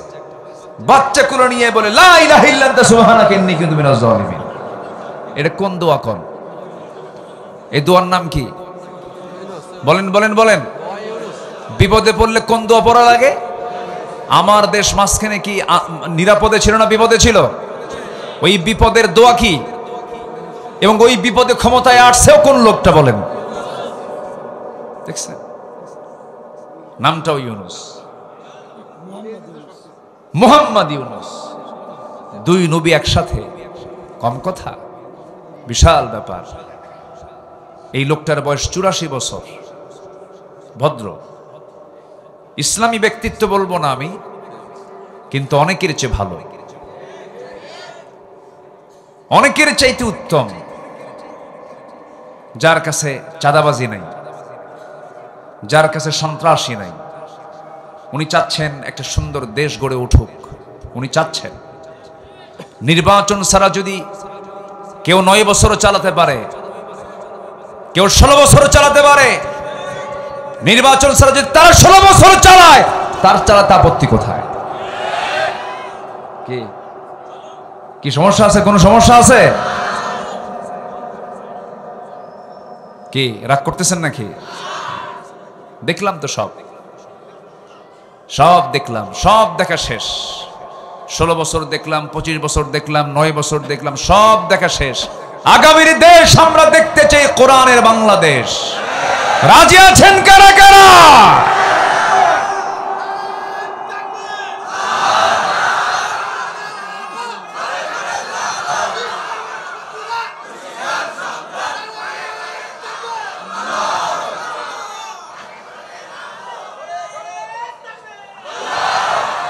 আল্লাহ কবুল করুন, জোরে বলে আমিন। সূর্যের আলো থেকে আমরা কি ক্ষতি পাই না উপকার পাই? সূর্যের আলো আমাদেরকে কি ক্ষতি করে না উপকার করে? সূর্য কার? কোরআনটাও কার? এ দিয়ে কি ক্ষতি হবে? কিন্তু কোরআনটাকে রাষ্ট্রে আছে এখন? কোরআনকে রাষ্ট্রে আছে? রাষ্ট্রে কি আছে? রাষ্ট্রে কি আছে বলেন? সত্য না মিথ্যা? কোরআন ছাড়া যা পৃথিবীতে আছে সব কি মিথ্যা। তাহলে আমাদের সত্য দরকার না মিথ্যা দরকার? কোরআন দরকার। আল্লাহ পাক তার রাসূলকে বললেন, অকুল জাআল হক ওয়া যাহাকাল বাতিল ইন্নাল বাতিলা কানা যাহুকা। সত্যের সঙ্গে মিথ্যা কখনো একসঙ্গে থাকতে পারে না। তেল আর পানি যতই চেষ্টা করুন একসঙ্গে থাকতে পারে না। তেলটাকে আপনি হাজারো চেষ্টা করেন পানির নিচে নেবেন, পারবেন না, কারণ তেল বানাতে অনেক কষ্ট হয়েছে। তেলটা উপরেই ভাসতে থাকবে, পানির নিচেই থাকবে। আপনি হককে যতই পরাজিত করার চেষ্টা করেন না কেন, হক কখনো নিচে থাকবে না। হক আপনি তার বিজয়ী বেশে সামনের দিকে চলে যাবে। হকের বিজয় দিয়ে দেন কে? আসতে বলবেন না কে? আল্লাহ বিজয়টা দিয়ে দেন। সেই বিজয়ের জন্য আমার আপনার জীবনে কিছু গুণ অর্জন করতে হবে। সেই গুণ অর্জন করার জন্য আমাকে আপনাকে সচেষ্ট হতে হবে। এত নামাজ পড়ি, নামাজগুলো যায় কোথায়? এত চোখের পানি ফেলে ফেলে কান্দে কদরের রাত্রিতে, রমজান মাসে রোজাগুলো রাখে, এতগুলো দোয়াগুলো যায় কোথায়? এই যে আমরা দোয়াগুলো করি, দোয়া কেন কবুল হয় না? দোয়া কবুলের কিছু অন্তরায় আছে। কিছু কিছু কাজ কোনো বান্দার জীবনে থাকলে পরে তার কোনো দোয়াই কবুল হবে না, কোনো ইবাদত কবুল হবে না। এর মধ্যে এক নাম্বার হলো মুনাফিকি। আজকের সূরার নাম কি? সূরা মুনাফিকুন। সময় দিচ্ছেন তো আমাকে? দোয়া কবুল হয় না 10টা কারণে। কয়টা কারণে বলেন? নাম্বার 1 হলো মুনাফিকি করলে। কি করলে বলেন? ওর দোয়া জীবনও কবুল হবে না। হিংসুকের দোয়া কবুল হবে না, মুশরিকের দোয়া কবুল হবে না। রাসূল বলেছেন সবার দোয়া কবুল হবে ইল্লা, ব্যতীত কে? মুশরিক। যে ব্যক্তি মুশরিক ও হাসিদ, এবং যে ব্যক্তি হিংসুক, হিংসুকের দোয়াও। হিংসুক তো নাই, হিংসা আছে। দেখেন হিংসা আছে, তার জন্য দোয়াও আছে। কোন দোয়া দেখেন? যারা পারেন আমার সঙ্গে সুন্দর করে বলেন, কুল আউযু বিরাব্বিন নাস মালিকিন নাস ইলাহিন নাস। সবাই বলেন, মিন শাররিল ওয়াসওয়াসিল খান্নাস আল্লাযী ইওয়াসওয়িসু ফি সুদুরিন নাস মিনাল জিন্নাতি ওয়ান নাস। قل أعوذ برب الفلق من شر ما خلق ومن شر غاسق إذا وقب ومن شر النفاثات في العقد ومن شر حاسد إذا حسد। এই 11টা আয়াত আমার নবীজি জাদুর দ্বারা আক্রান্ত হলেন। নবীকে জাদুগ্রস্ত করা হলো। নবীজির মাথার লম্বা চুল নিয়ে পাহাড়ের পাদদেশে ওই সমস্ত কুফরি কালাম যারা করে, জাদুটুনা যারা করে, তারা 11টা গিট্টা দিয়ে, 11টা গিরো দিয়ে পাহাড়ের পাদদেশে পাথরের নিচে চাপা দিয়ে রাখলো। রাসূল ধীরে ধীরে শুকায়া যান, নখের মতো চিকন হয়ে যাচ্ছেন, মনে রাখতে পারছেন না, চরম কষ্ট পাচ্ছেন আমার নবীজি। নবীকে যদি জাদুগ্রস্ত করা হয়, নবীকে যদি জাদুর প্রভাবে যদি প্রভাবিত করা হয়, তাহলে কি আমার আপনার উপরে এমন আক্রান্ত হওয়ার সম্ভাবনা আছে না নাই বলেন? এবং তার জন্য অবশ্যই ঔষধ আছে না নাই বলেন? সে ওষুধটা কি বলেন? সূরা ফালাক, সূরা নাস। যে কোনো প্রকার অনিষ্ট থেকে, যে কোনো প্রকার বদনজর থেকে, সকল প্রকার হিংসা থেকে, সকল প্রকার অনিষ্ট থেকে যদি আপনি বাঁচতে চান, কারো কাছেই যাওয়া লাগবে না। সুন্দর করে এই 2টা সূরা পড়বেন, দম দিবেন, ফু দিবেন, পানি পড়ায়া পানিতে দম দিয়ে পানিটা পান করবেন। আল্লাহর কসম করে বলি, কোরআন বলছে সকল প্রকার অনিষ্ট থেকে আল্লাহ রাব্বুল আলামিন তাকে বাঁচায়া দিবেন। জোরে বলি সুবহানাল্লাহ। হুজুররা সালাক, হুজুররা মনে মনে কয়, আপনি পানি নিয়ে যাবেন, হুজুর একটু পানি পড়ায়া দেন। মনে মনে আস্তে আস্তে করে বলে, ছোটবেলায় এত চেষ্টা করতাম একটু শুনবো, শুনতে পারতাম না। মা পাঠায়া দিতেন, মা বলতেন যা বড় হুজুর আসছে, মাথা থেকে পা পর্যন্ত ফোঁ দিয়ে নিয়ে আয়, মাঝে মাঝে যেতাম। কিন্তু হুজুর এত চালাক, কি যেন পড়তেন, ফোঁ দিতেন, পানি দিতেন। বড় হয়ে দেখলাম চালাকির কারণটা কি, উনি মনে মনে যা পড়েন তা আমারও আপনারও মুখস্থ, সূরা ফালাক আর নাস। আলহামদুলিল্লাহ বলবেন না? জোরে বলি আলহামদুলিল্লাহ। সূরা ফালাক নাস সব বিপদ থেকে বাঁচার দোয়া। সূরাতুল ফাতিহা, সূরাতুল শিফা সকল রোগ থেকে বাঁচার দোয়া। আয়াতুল কুরসি সকল বিপদ থেকে বাঁচার দোয়া। আল্লাহ সব কিছু কোরআনে কারীমের মধ্যে জানিয়ে দিয়ে বলছেন, ওয়ানুনাজ্জিলু মিনাল কুরআনি মা হুয়া শিফাউন ওয়া রাহমাহ। জোরে বলুন আল্লাহু আকবার। সন্তান হয় না, চাইবো কার কাছে? অসুখ হয়েছে, বলবো কার কাছে? চাকরি হয় না, বলবো কার কাছে? ব্যবসা মন্দা, বলবো কার কাছে? কিন্তু ব্যবসাকে বৈধ করব না অবৈধ করব? এলাকায় রসুন আছে না নাই বলেন? কয় কেজিতে 1 মণ? 42 কেজি। ভাবতেছেন হুজুর খবর রাখে না?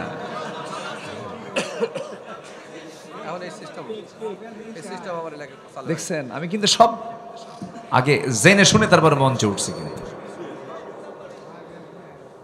কেন আপনি তা করবেন? দাম কমায় দেন, কিন্তু অল্পের জন্য কেন হারাম করবেন? হারাম তো ছোট হারাম, 1 পয়সা করলেও হারাম, 1 কোটি টাকা করলেও হারাম, সবই হারাম। সম্পদের মধ্যে চুল পরিমাণ কোন হারাম ঠকুক, এটা আমরা চাবো না। যার জীবনটা হালালে ভরপুর, যার জীবনটা সম্পূর্ণ হালাল, তার জন্য জান্নাতটা বরাদ্দ হয়ে যাবে। ইবাদত যতই করেন না কেন কবুল হবে না যার ইনকামটা হালাল হবে না।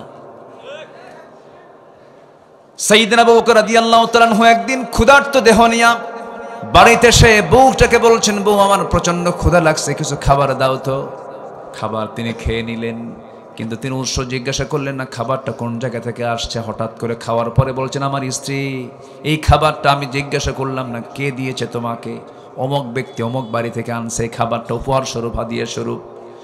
সন্দেহ হয়ে গেল, মুখের ভিতরে 5 আঙ্গুল ঢুকায়া সব খাবারগুলো বমি করে বের করে দিয়ে বলছেন, আমার স্ত্রী, আল্লাহর কসম করে বলি, হারাম খাদ্য দিয়ে রক্ত যে দেহে গড়ে উঠবে, সেই রক্ত দিয়া নামাজ ইবাদত করলে পরে সেই গঠিত রক্ত দিয়ে যে দেহটা প্রস্তুত হবে, সেই প্রস্তুত করা দেহ দিয়ে নামাজ পড়লে সেই নামাজ আল্লাহর দরবারে মঞ্জুর হবে না, দোয়া আল্লাহর দরবারে মঞ্জুর হবে না। এই জন্য আমার রক্ত আমরা চাই হারাম খাবার না হালাল খাবার। আসতে বলবেন, হারাম খাবার না হালাল খাবার? হারাম, হারাম পোলাও খাওয়া ভালো না হালাল মরিচ ভর্তা খাওয়া ভালো? সুদ তো এলাকায় নাই মনে হয় না, কয়েক খাবেন, সমস্যা নেই। দোয়া কেন কবুল হবে না? ইবাদত কেন কবুল হবে না? ইবাদত কবুল না হওয়ার পেছনে 10টা কারণ। কয়টা কারণ বলেছি বলেন? বলেন কয়টা? 1 নম্বর, মুনাফিকি করলে পরে, ওয়া মিনান নাসি মান ইয়াকুলু আমান্না বিল্লাহি ওয়া বিল ইয়াউমিল আখির ওয়া মা হুম বিমুমিনিন ওয়া ইযা লাকুল্লাযীনা আমানু ক্বালু আমান্না وَإِذَا خَلَوْا إِلَى شَيَاطِينِهِمْ قَالُوا إِنَّا مَعَكُمْ إِنَّمَا نَحْنُ مُسْتَهْزِئُونَ। জোরে বলুন আল্লাহু আকবার। দোয়া করেন আমার দেশে যেন এমন নাগরিক তৈরি হয় যাদেরকে বাংলা বলা লাগবে না, শুধু আয়াত দিয়ে যেন শেষ করা যায়, এমন একটা পরিবেশ আসুক। জোরে বলি ইনশাআল্লাহ। আলোচক আয়াত বলবে, জনগণ আয়াতের অর্থ বুঝে যাবে, এমন একটা পরিবেশকে আপনারা চান না? তখন আর আলোচনা চলবে না, তখন শুধু আলোচনাই হবে। এখন সমাজে কিছু আলোচক আছে, আলোচনা করে না, আলোচনা করে। আলোচনা, ওয়াজ না, খেলে আওয়াজ। এমন কান্দা কান্দে বক্তা নিজে, 2 গাল ভিজে ভিজে রক্ত, মানে পানি বের হয়, মানে রক্ত যেন বের হবে, এত কান্দা কান্দে। বক্তাও কান্দে, শ্রোতাও কান্দে। 2 ঘন্টা ওয়াজের পরে যখন বলা হয় শ্রোতাকে, বুঝলেন কি? কানলাম তো ঠিকই, বুঝলাম না কিছুই। ওই মহিলার মতো এক ছোট্ট মেয়ে, 8 বছর বয়স, মেয়েটা কান্দে। মা এসে বলে, মা তুমি কান্দো কেন? আরো কান্দে। তো মেয়ের কান্না দেখে মাও কান্দে। তো মা মেয়ের কান্না, দুইজনের কান্না দেখে সব প্রতিবেশী সবাই আসছে, সব মহিলা এই দুই মা মেয়ের কান্না দেখে সবাই কান্দে, একশোট কান্না হয়ে গেল। সবাই কান্না যখন থামছে, এখন একযোগে বলতেছে, ছোট্ট 8 বছরের মেয়েকে বলছে, আচ্ছা মা তুমি কান্না কেন? তোমার কান্না দেখে আমরা সবাই যে কানলাম, কান্নার কারণটা কি? এখন মেয়েটা বলে, মা আমি এই জন্য কানলাম, আমার বয়স এখন 8 বছর, আমার বয়স যখন 16 বছর হবে তখন আমার বিয়ে হবে, বিয়ে হওয়ার পর একটা বাচ্চা হবে, সেই বাচ্চার বয়স 8 বছর হবে, সেই ছেলেটা হবে, সেই সন্তানটা হবে ছেলের সন্তান, সেই ছেলে যদি মরে যায় আমি থাকবো কেমনে, এই জন্য কান্দি। কি কথা কি বুঝতেছেন আপনারা? এই জন্য আলোচনাগুলো হওয়া দরকার অবোঝার না বোঝার আলোচনা, বলেন তো? বুঝতে হবে, আমরা বুঝের আলোচনা করব, জোরে বলি ইনশাআল্লাহ। মাঝে মাঝে কিছু কিছু শ্রোতা আছে বলে, হুজুর এমন ওয়াজ দিবেন যেন কারো চোখের পানি যেন না আটকে থাকে। কি কথা কি বুঝতেছেন? কানলে কি সমাধান? আসতে পারে, কাঁদলেই কি সমাধান? না। কাঁদবো কার কাছে? আসতে বলুন, কাঁদবো কার কাছে? মানুষকে দেখে দেখে না, আড়ালে আড়ালে আড়ালে কান্দার জায়গা এক জায়গায়। তিনি কে? পৃথিবীর মানুষের কাছে কানলে বলবে এ ভাক্কা শুরু করছে। বউ কানলে স্বামী কয় তোরা তো কান্দিস, তোর কান্নারই জাত। আর পুরুষ কানলে তো বলে তুমি তো পুরুষই না, পুরুষের চোখে পানি থাকে নাকি? কি কথা কি বুঝতেছেন? কিন্তু যে আল্লাহর কাছে কানবে, আল্লাহ তার কান্নার মূল্য জান্নাত বুঝায় দিবেন। জোরে বলি সুবহানাল্লাহ। কান্নার পুরস্কার কি বলেন? জান্নাত। আল্লাহর কাছে আমরা কাঁদবো, আল্লাহর কাছে আমরা সুন্দর করে রোনাজারি করব, চোখের কোনা বেয়ে বেয়ে টপ টপ করে পানি পড়বে, আর বলবো রব্বানা যালামনা আনফুসানা ওয়া ইল্লাম তাগফির লানা ওয়া তারহামনা লানাকুনান্না মিনাল খাসিরিন। সবাই বলুন রব্বানা আতিনা ফিদ দুনিয়া হাসানাতাও ওয়া ফিল আখিরাতি হাসানাতাও ওয়া কিনা আযাবান নার। প্রথম নবীর দোয়া বললাম, শেষ নবীর দোয়া বললাম, সব নবীদের এক্সট্রা করে দোয়া আছে না নাই? প্রথম নবীর দোয়া হলো প্রথমটা যেটা বলেছি, আর আমার নবীর দোয়া হলো রব্বানা আতিনা ফিদ দুনিয়া হাসানা। আমার জাতির পিতাকে আরো জোরে, আরো জোরে। এখানেও কি ভেজাল লাগছিল? ভেজাল লাগছিল কিনা? এখন ভেজাল আছে? এখানেও ভেজাল সৃষ্টি হয়েছিল। জাতির পিতা ইব্রাহিম আলাইহিস সালাম কি দোয়া করেছেন? সবাই বলেন, আওয়াজ দিয়ে বলেন, রব্বানা তাকাব্বাল মিন্না ইন্নাকা আনতাস সামিউল আলিম ওয়া তুব আলাইনা ইন্নাকা আনতাত তাওয়াবুর রহিম। জোরে বলুন আল্লাহুম্মা আমিন। তাহলে দোয়া কবুল হয় না 10টা কারণে। 1 নাম্বার বলেছে মুনাফিকি, নাম্বার 2 বলেছে হালাল রুজি কামাই না করলে, নাম্বার 3 হলো যে ব্যক্তি নামাজ অলসতা করবে তার নামাজ কবুল হবে না, তার দোয়া কবুল হবে না। আমার দেশে মনোযোগী মুসল্লি বেশি না আলসা মুসল্লি বেশি? আলসা বোঝেন তো? এলাকে কি কয়? আলসাই তো কয়। হ্যাঁ, এই সিরাজগঞ্জ থেকে পাবনার ওই পদ্মা পর্যন্ত সবাই আলসাই কয়। আলসা গেদা, ঠিক আছে না? বলে এটা টান আছে, আপনাদের ভাষার ভিতরে একটা সৌন্দর্য আছে, মধ্যে তবাই, মাঝে মাঝে মধ্যে লীন হয়, আবার মধ্যে মধ্যে আরজিও হয়, খুব সুন্দর একটা টান আছে। বলি আলহামদুলিল্লাহ। যে ভাষায় টান থাকে সে ভাষায় মজা থাকে। বেশি টানে হলো ময়মনসিংহের মানুষ। বোন ভাত খাইছুন কি? দেখছেন টানটা মারলো কি? বোন বোনকে বলতেছে, বোন তুমি কি ভাত খাইছো? খাইছুন। এখানে 3 আলিফ টানে। কয় আলিফ টানে? 3 আলিফ টানে। ওদের জমিও বড়, ওদের কথাও খুব লম্বা, জমির মাঠও অনেক বড় বড় মাঠ। এক একটা ভাষার এক একটা মজা। আল্লাহ কে দিয়েছেন? কে দিয়েছেন বলেন তো? আল্লাহ দিয়েছেন। ভাষাগুলো কার? আল্লাহ। নামাজে কি আমরা অলস হব না যত্নশীল হব বলেন? যার নামাজ যত বড় যত্নের হবে, আল্লাহ পাক তাকে যত্নের বান্দা বানায় জান্নাত দিয়ে দিবেন। ইবাদত কবুল হবে অলসতা না করলে পরে। সময়ের নামাজ সময়ে পড়তে হবে। আজান হয়ে গেছে কোনো কথা নাই, থাকো ব্যবসা থাকো, ঘুম না, শয়তান কিন্তু জায়গা মতো সময় আসে। প্রত্যেক রাত্রিতে শয়তান প্রত্যেকটা বান্দার শিওরে আসে শেষ রাতের সময়। শেষ রাতের সময় শয়তান প্রত্যেকটা বান্দার কাছে এসে 3টা গিট মারে। 3টা কি মারে? গিট মারা বোঝেন তো? গিট কি, এটা কি বলে এলাকায়? গিরা মারে, গিরো মারে, গিট মারে, মানে বেঁধে ফেলে। 3টা বাঁধন দিয়ে দেয়। এই 3টা বাঁধন যদি ছুটাতে চাও, রাসূল বললেন আমি তোমাদেরকে আমল শেখায় দিচ্ছি। শয়তান যে 3টা গিট মারে, সেই 3টা গিটের একটা গিট যদি ছুটাতে চাও, বিছনা থেকে যখন তুমি আজান শুনবে সঙ্গে সঙ্গে তোমার পিঠটাকে মাইনাস করে ফেলো।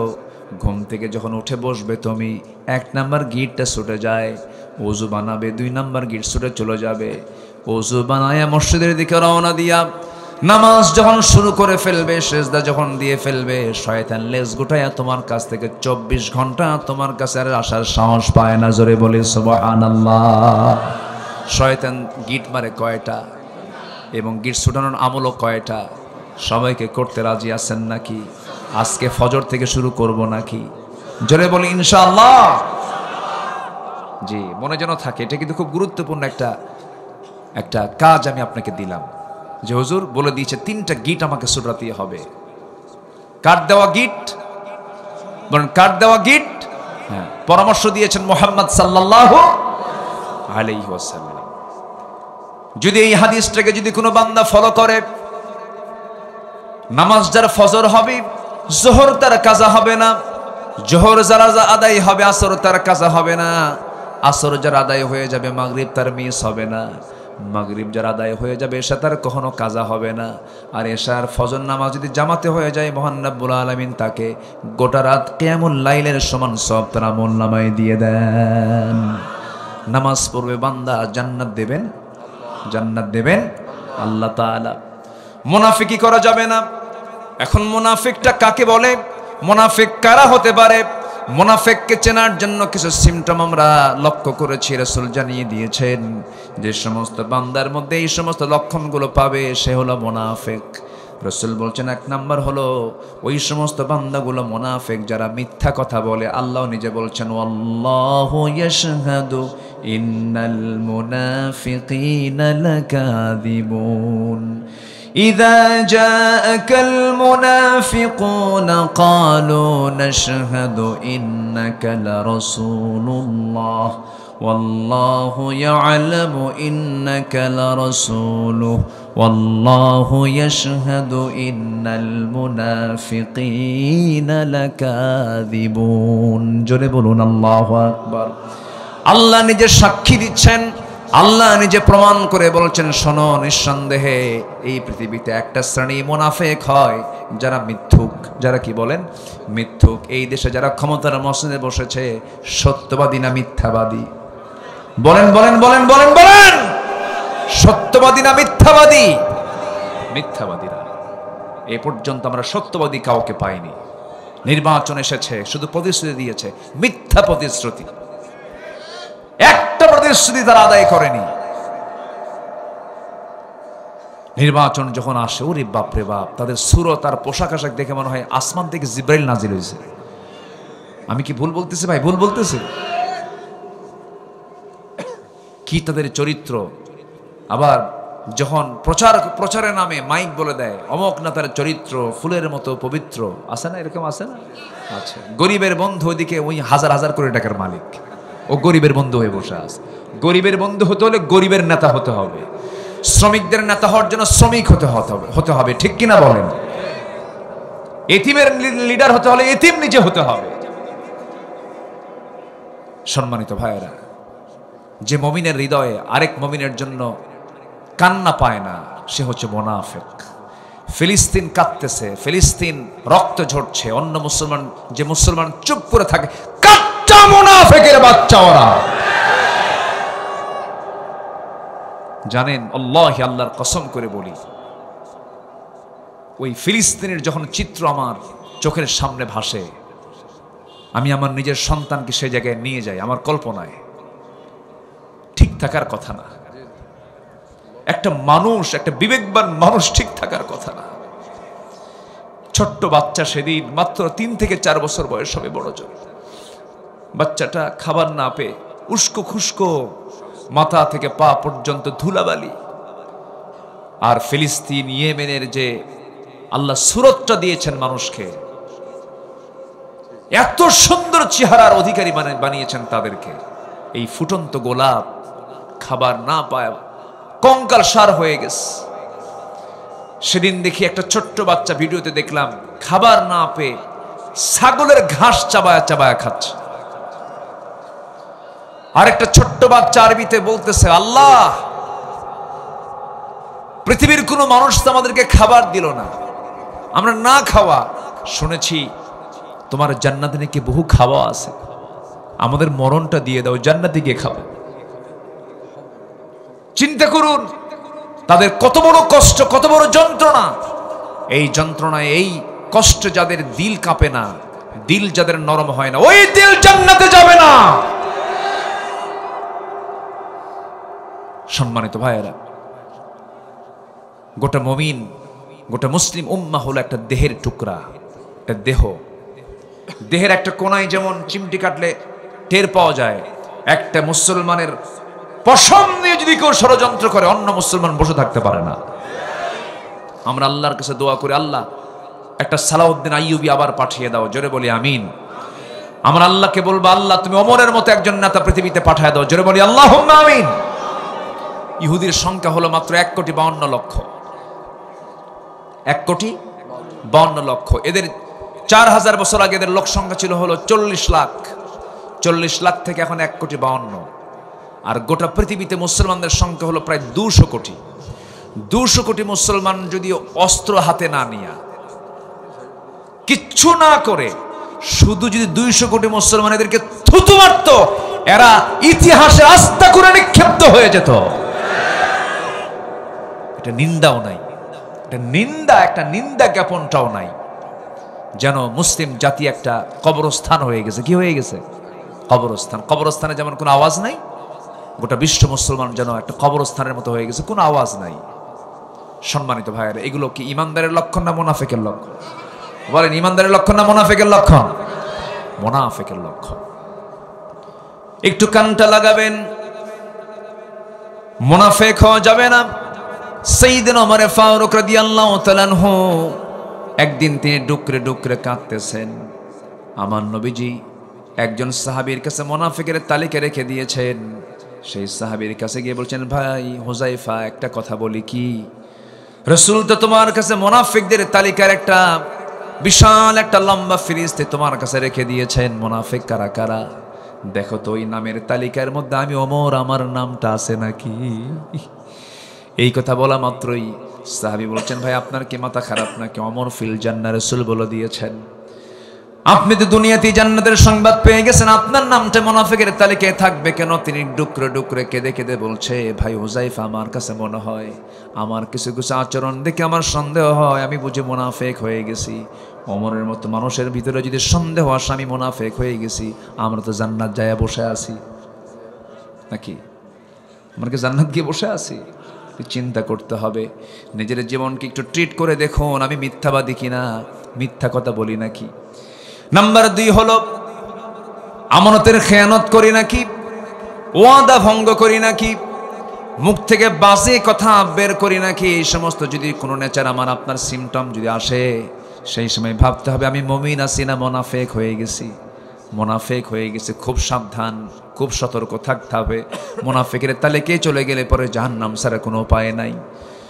আমার বন্ধুগণ, মুনাফিকটা বড় জঘন্য একটা বদগুণ।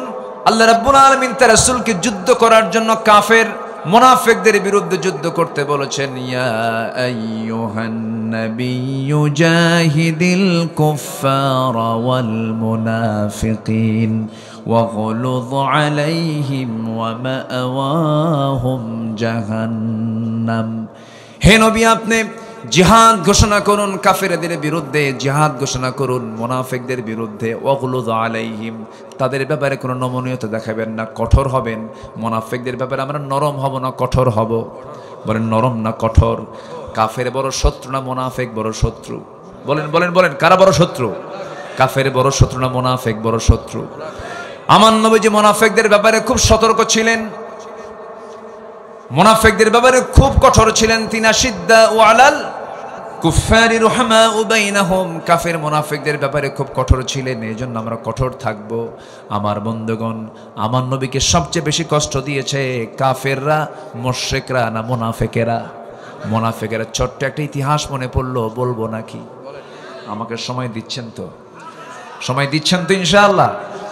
দিলেনই তো, অনেক সময় দিয়েছেন। আমি খুবই খুশি যে কোনো লোক ওঠেন নাই, আলহামদুলিল্লাহ বলেন। আর আমি একটা লোক উঠতে দেব না। একটু বসুন, আমরা ফিলিস্তিনদের জন্য দোয়া করব। কেউ যাবেন না, যিনি যাবেন তিনি কৃপণ, যিনি যাবেন তিনি কি কৃপণ।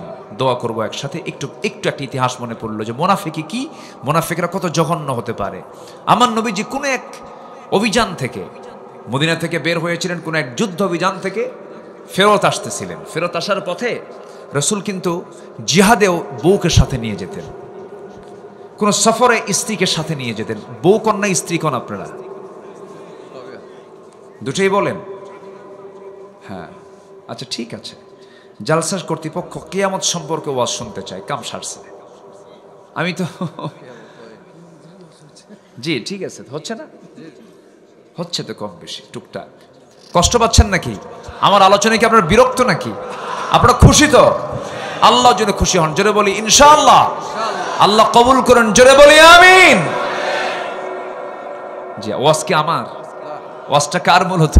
আল্লাহর। যেখান থেকে বলবেন এটা আল্লাহর কথা। যারা বলবে যে ওয়াজ ভালো হয় নাই, ভাবতে হবে আল্লাহর ওয়াজ আর ভালো লাগে নাই, এটা বলাও ঠিক না। আল্লাহ যা শুনিয়েছেন আমরা তাই শুনলাম, বলি আলহামদুলিল্লাহ। অনেকে বলে হুজুর আজকে ওয়াজ করল কেমন জানি করল। আরে তুমি জানো আজকে হুজুর যে ওয়াজ করছে না, ফজর আর দরকার নাই। কি কথা কি বুঝতেছেন? হক কথা কখনো মিষ্টি হয় না। হক কথা কি হয়? হক কথা কি হয়? একটু তিতা হয়। ঠিক আছে না? জি, একটু বসেন।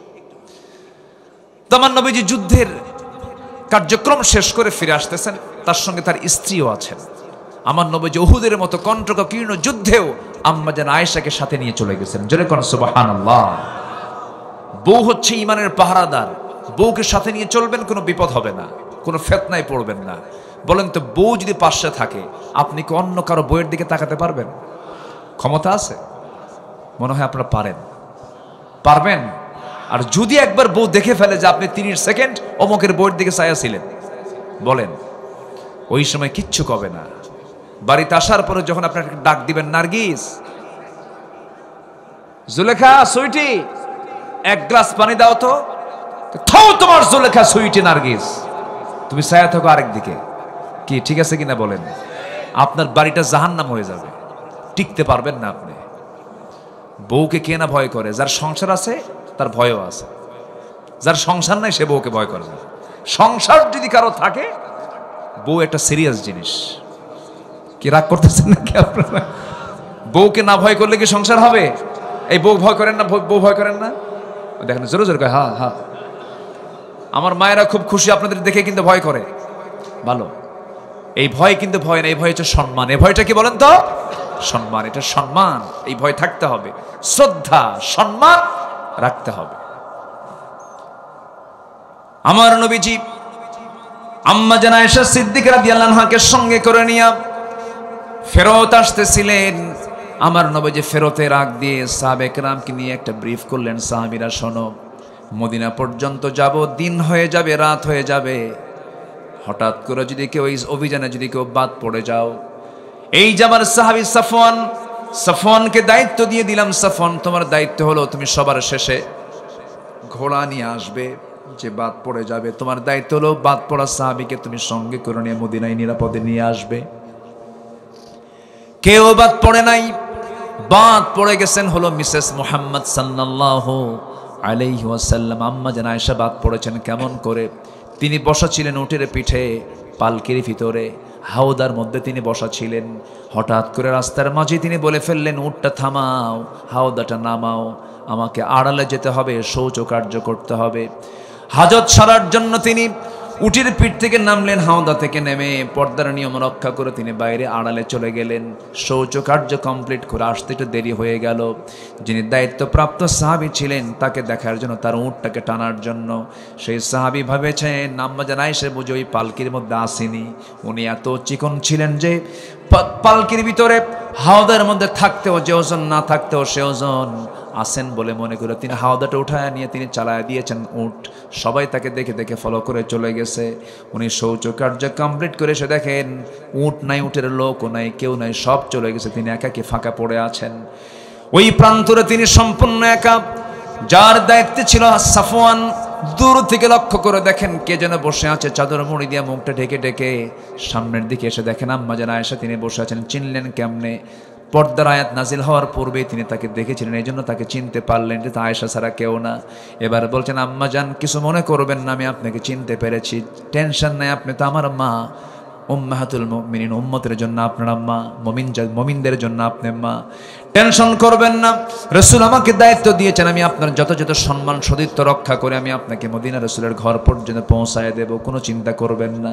উঠে ঘোড়ার পিঠে করে তাকে নিরাপদে সেই জায়গা থেকে মদিনা পর্যন্ত, নবীর ঘর পর্যন্ত পৌঁছায় দিলেন। কিন্তু মুনাফিকদের কানে যখন এই সংবাদটা চলে গেছে, মুনাফিকরা এই ছোট্ট একটা মিথ্যা বিষয়টাকে সম্পূর্ণ একটা মিথ্যা বিষয় বানাইয়া নিয়া সম্পূর্ণ কল্পিত করে, ছোট্ট একটা বিষয় কি কোনো বিষয় নয়, এটা আমানতদারিতা রক্ষা করে যে সাহাবী রাসূলের ঘর পর্যন্ত আম্মা জান আয়েশাকে পৌঁছায় দিয়েছেন। এইদিকে মুনাফিকরা বলল তোমরা কি জানো আয়েশা গত রাত্রিতে একজন পরপুরুষের সঙ্গে একই ঘোড়ার পিঠে চড়ে গোটা রাত সফর করে করে আসছে, আয়েশার সতীত্ব নাই। জোরে কর নাউযুবিল্লাহ।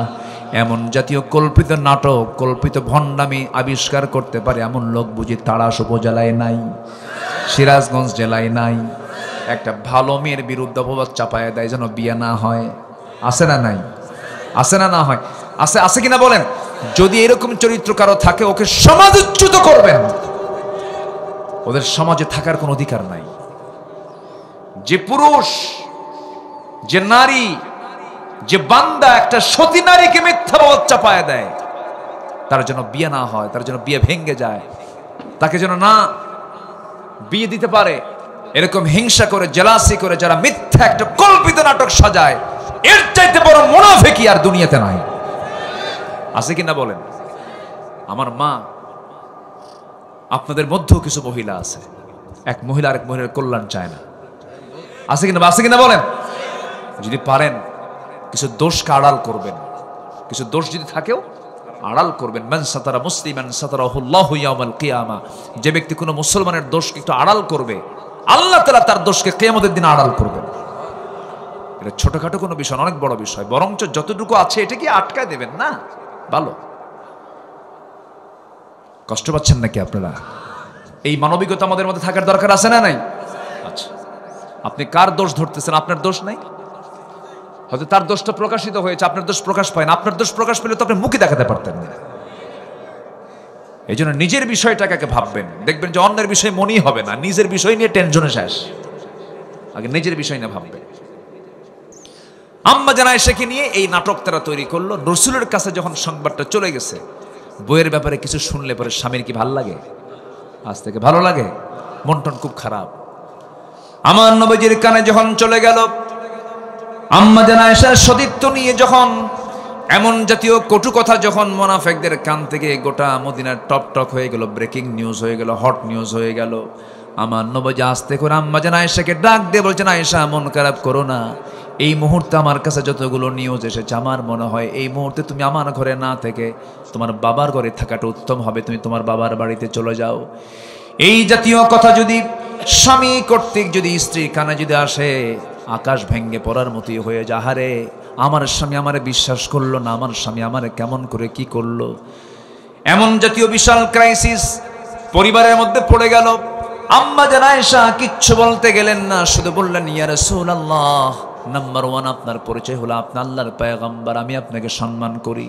সেকেন্ড পরিচয় হলো আপনি আমার স্বামী, আপনি আমাকে আদেশ করেছেন, আমি অবশ্যই মানতে বাধ্য। আমি আমার স্বামীর আদেশ মানতে বাধ্য, আমি চলে যাচ্ছি আমার বাবার ঘরে। একটা কথা জেনে রাখবেন, ইয়া রাসূলুল্লাহ, আমার বিয়ের পায়গাম কিন্তু পৃথিবীর কেউ আপনার কাছে দেয় নাই। আমার বিয়ের ঘটক আমার আল্লাহ নিজে ছিলেন। আমার আল্লাহ বিয়ের ব্যাপারে আল্লাহ নিজে অর্ডার দিয়েছেন। যে আল্লাহ আমার বিয়ের অর্ডার দিয়েছেন সে আল্লাহর কাছে আমি আয়েশা আশ্রয় চাইলাম।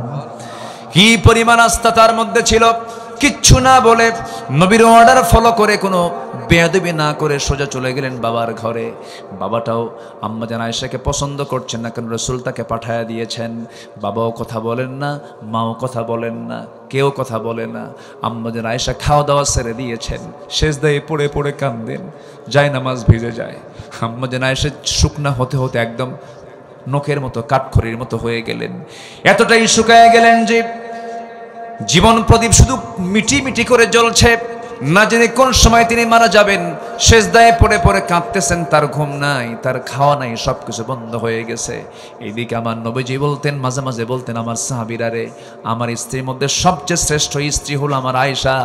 আমার রাসূল যখন রাতের বেলা ঘুমোতে যান, হাতটা গায়ে দিয়ে দেখেন আয়েশা নাই, বুকটা খান খান হয়ে যায়।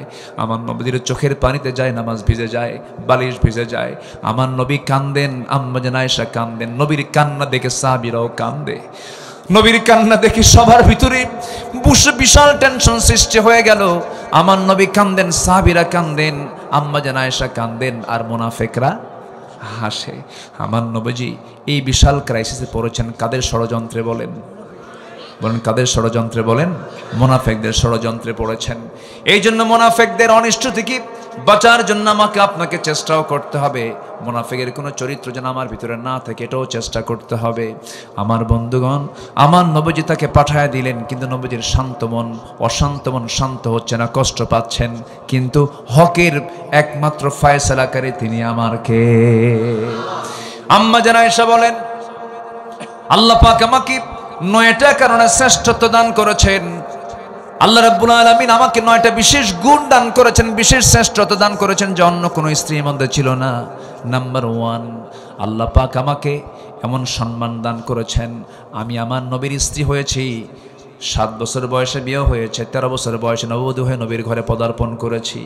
আমি আমার নবীর বিছানায় একসঙ্গে যখন থাকতাম, সেই সময় জিব্রাইল ওহী নাজিল করতেন। আমি থাকা অবস্থায় আমি আয়েশা নিজের চোখে জিব্রাইলকে দেখেছি। জোরে বলেন সুবহানাল্লাহ। আমি আসে নিজেকে ধন্য মনে করি।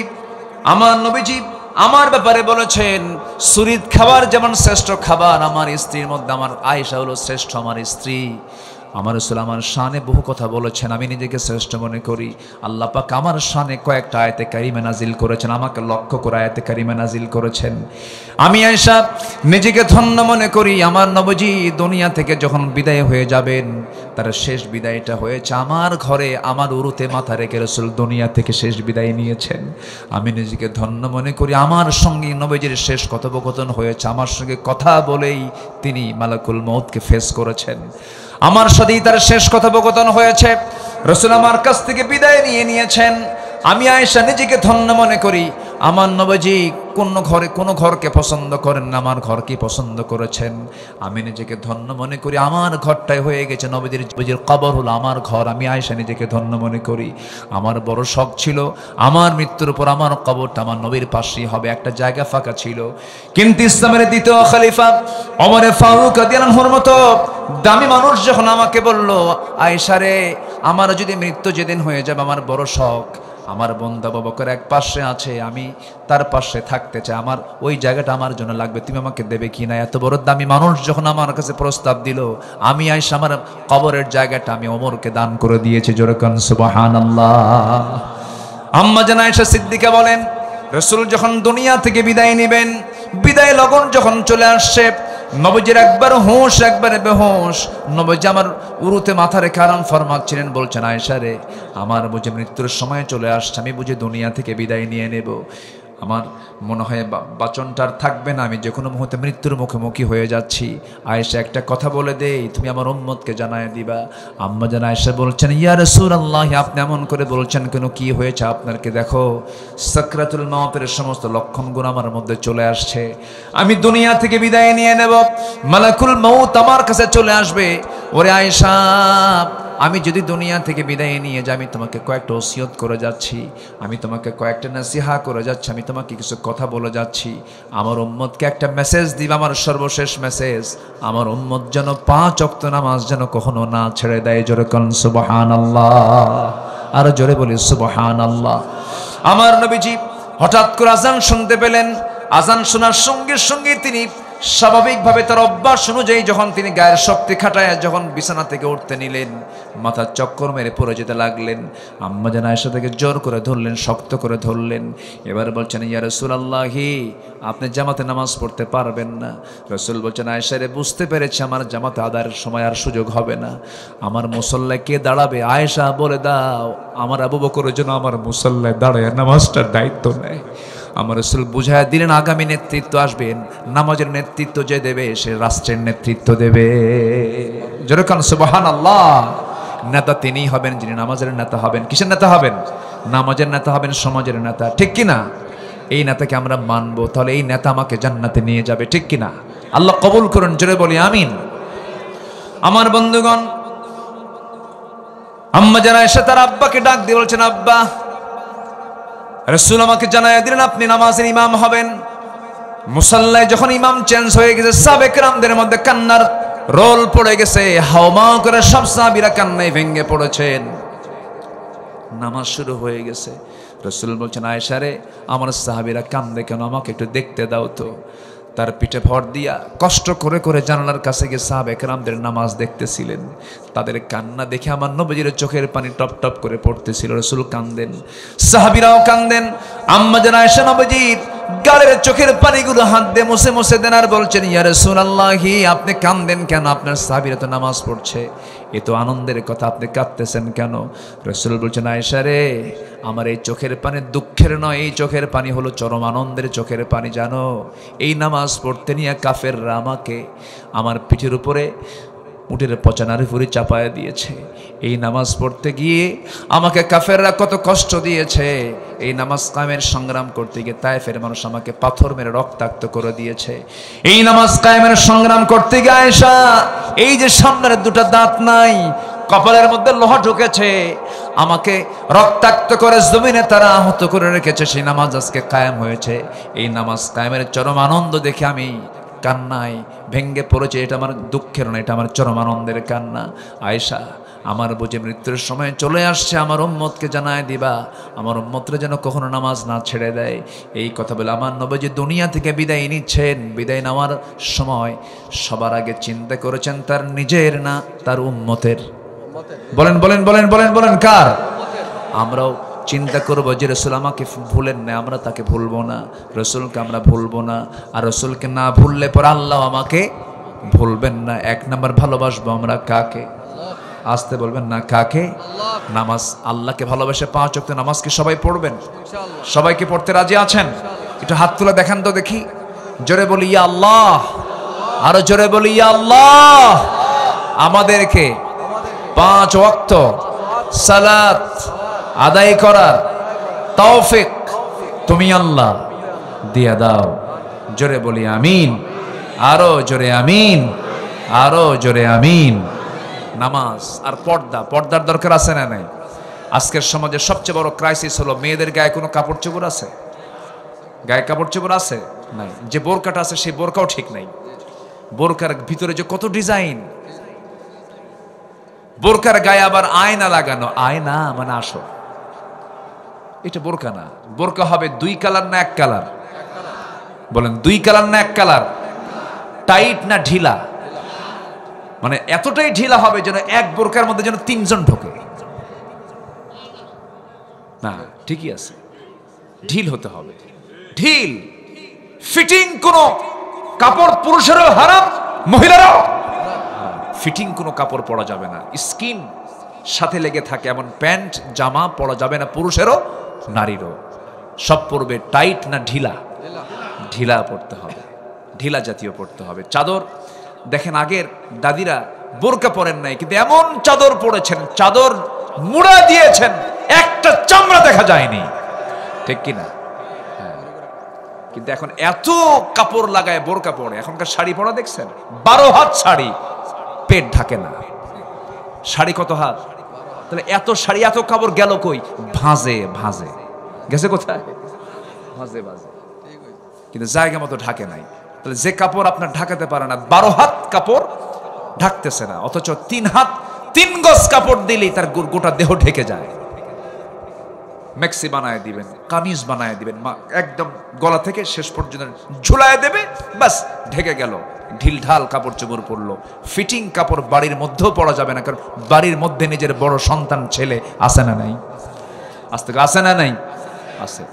উচিত মেয়েদের সর্বাবস্থায় মিনিমাম যে সৌজন্যতা, যে যতটুকু শালীনতা, এটা অবশ্যই ধরে রাখা। অনেক বেহায়া মা আছে, নিজের বালেক সন্তানের সামনে কোন পোশাক পরতে হয় এইটুকু সেন্সও নাই, আছে না নাই? সতর্ক থাকতে হবে, সতর্ক থাকতে হবে। আমরা আমাদের মা বোনদেরকে দিন বোঝানোর চেষ্টা করব, জোরে বলি ইনশাআল্লাহ। যতটুকু পারি আমরা ডিভাইস থেকে, মোবাইল থেকে, তারপরে প্রযুক্তি থেকে একটু চেষ্টা করব ভালো কিছু দেওয়ার। যদি ফিতনা হয়, দরকারি নাই, দরকারি নাই। গত কয়েক বছর আগে আমার এক মাহফিল ছিল চুয়াডাঙ্গা। তো মাহফিলে রাত 8টার দিকে খাইতে বসছে, এক বুড়ো চাচা এসে আমাকে বলতেছে, হুজুর আপনি আমার জন্য একটু দোয়া করবেন, বিশেষ করে আমার বড় মেয়ের জন্য দোয়া করবেন। কেন? কি বড় মেয়েকে বিয়ে দিয়েছে ঠাকুরগা, কি চুয়াডাঙ্গা থেকে ঠাকুরগা এই 400 মাইল। ঘটককে হুজুর মোবাইল, কে বলেন তো? কে মোবাইল আপনি কিনে দিলেন কেন? হুজুর ওর অনলাইনে ক্লাস, সায়েন্সের ছাত্রী, ভালো থেকে 40,000 টাকা দামের একটা মোবাইল কিনে দিলাম, কিন্তু ও যে আরেক দিকে অনলাইন খুলছে তা তো জানি না। 3-4 দিন খবর নাই। 3-4 দিন পর হঠাৎ করে আমার নাম্বারে একটা আননোন নাম্বার থেকে ফোন এসছে। ফোন এসে বলতেছে, আব্বু কাম তো সারছি। কেন? সব কমপ্লিট। কি কথা কি বুঝতেছেন আপনারা? কথা কি বুঝতেছেন? তো যদি কোনো কারো মেয়ের যদি বিয়ে না হয়, একটা করে মোবাইল কিনে দিবেন, বিয়ে হয়ে যাবে, সমস্যা নেই। রাগ করলেন নাকি আপনারা? খুব সাবধান, খুব সতর্ক থাকতে হবে। আল্লাহ তুমি সবাইকে সতর্ক হয়ে যত্নের সাথে পরিবারকে সময় দিয়ে তাদেরকে মা আম্মা জান আয়েশা, খাদিজা, সুমাইয়া এদের মতো গড়ে তোলার তৌফিক দান করুন, জোরে বলি আল্লাহুম্মা আমিন। আম্মা জান আয়েশা আছেন কি স্বামীর ঘরে না বাবার ঘরে? আলোচনা শেষ? আলোচনা আছে না নাই? আচ্ছা, তারপরে দোয়া কবুল হয় না 10টা কারণে। কয়টা কারণে বলেন? আমরা 3টা বলেছি। কয়টা বলেছি? হালাল রুজি না হওয়ার কারণে, মুনাফিকের কারণে, নামাজ অলসতার কারণে। নাম্বার 4 হলো আল্লাহ এবং রাসূলের চরমাবদ্ধতা এবং সীমা লঙ্ঘন যার মধ্যে থাকবে, আল্লাহ পাক তার কোনো দোয়া, তার কোনো ইবাদত কবুল করবেন না। ওয়া মান ইয়াসিল্লাহু রাসূলাহু ওয়া ইয়াতাআদ্দা হুদুদাহু ইউদখিলহু নারান খালিদান ফিহা ওয়া লাহু আযাবুম মুহিন। আল্লাহু আকবার বলেন। নাম্বার 5 হলো যারা শিরিক করবে তাদের কোনো দোয়া কবুল হবে না। নাম্বার 6 হলো সামনে পেছনে যারা পরনিন্দা করবে, গীবত করবে, তাদের দোয়া কবুল হবে না। নিন্দা করবেন, পরনিন্দা করবেন, গীবত করবেন, আপনার মুখটা পচা হবে। কি হবে?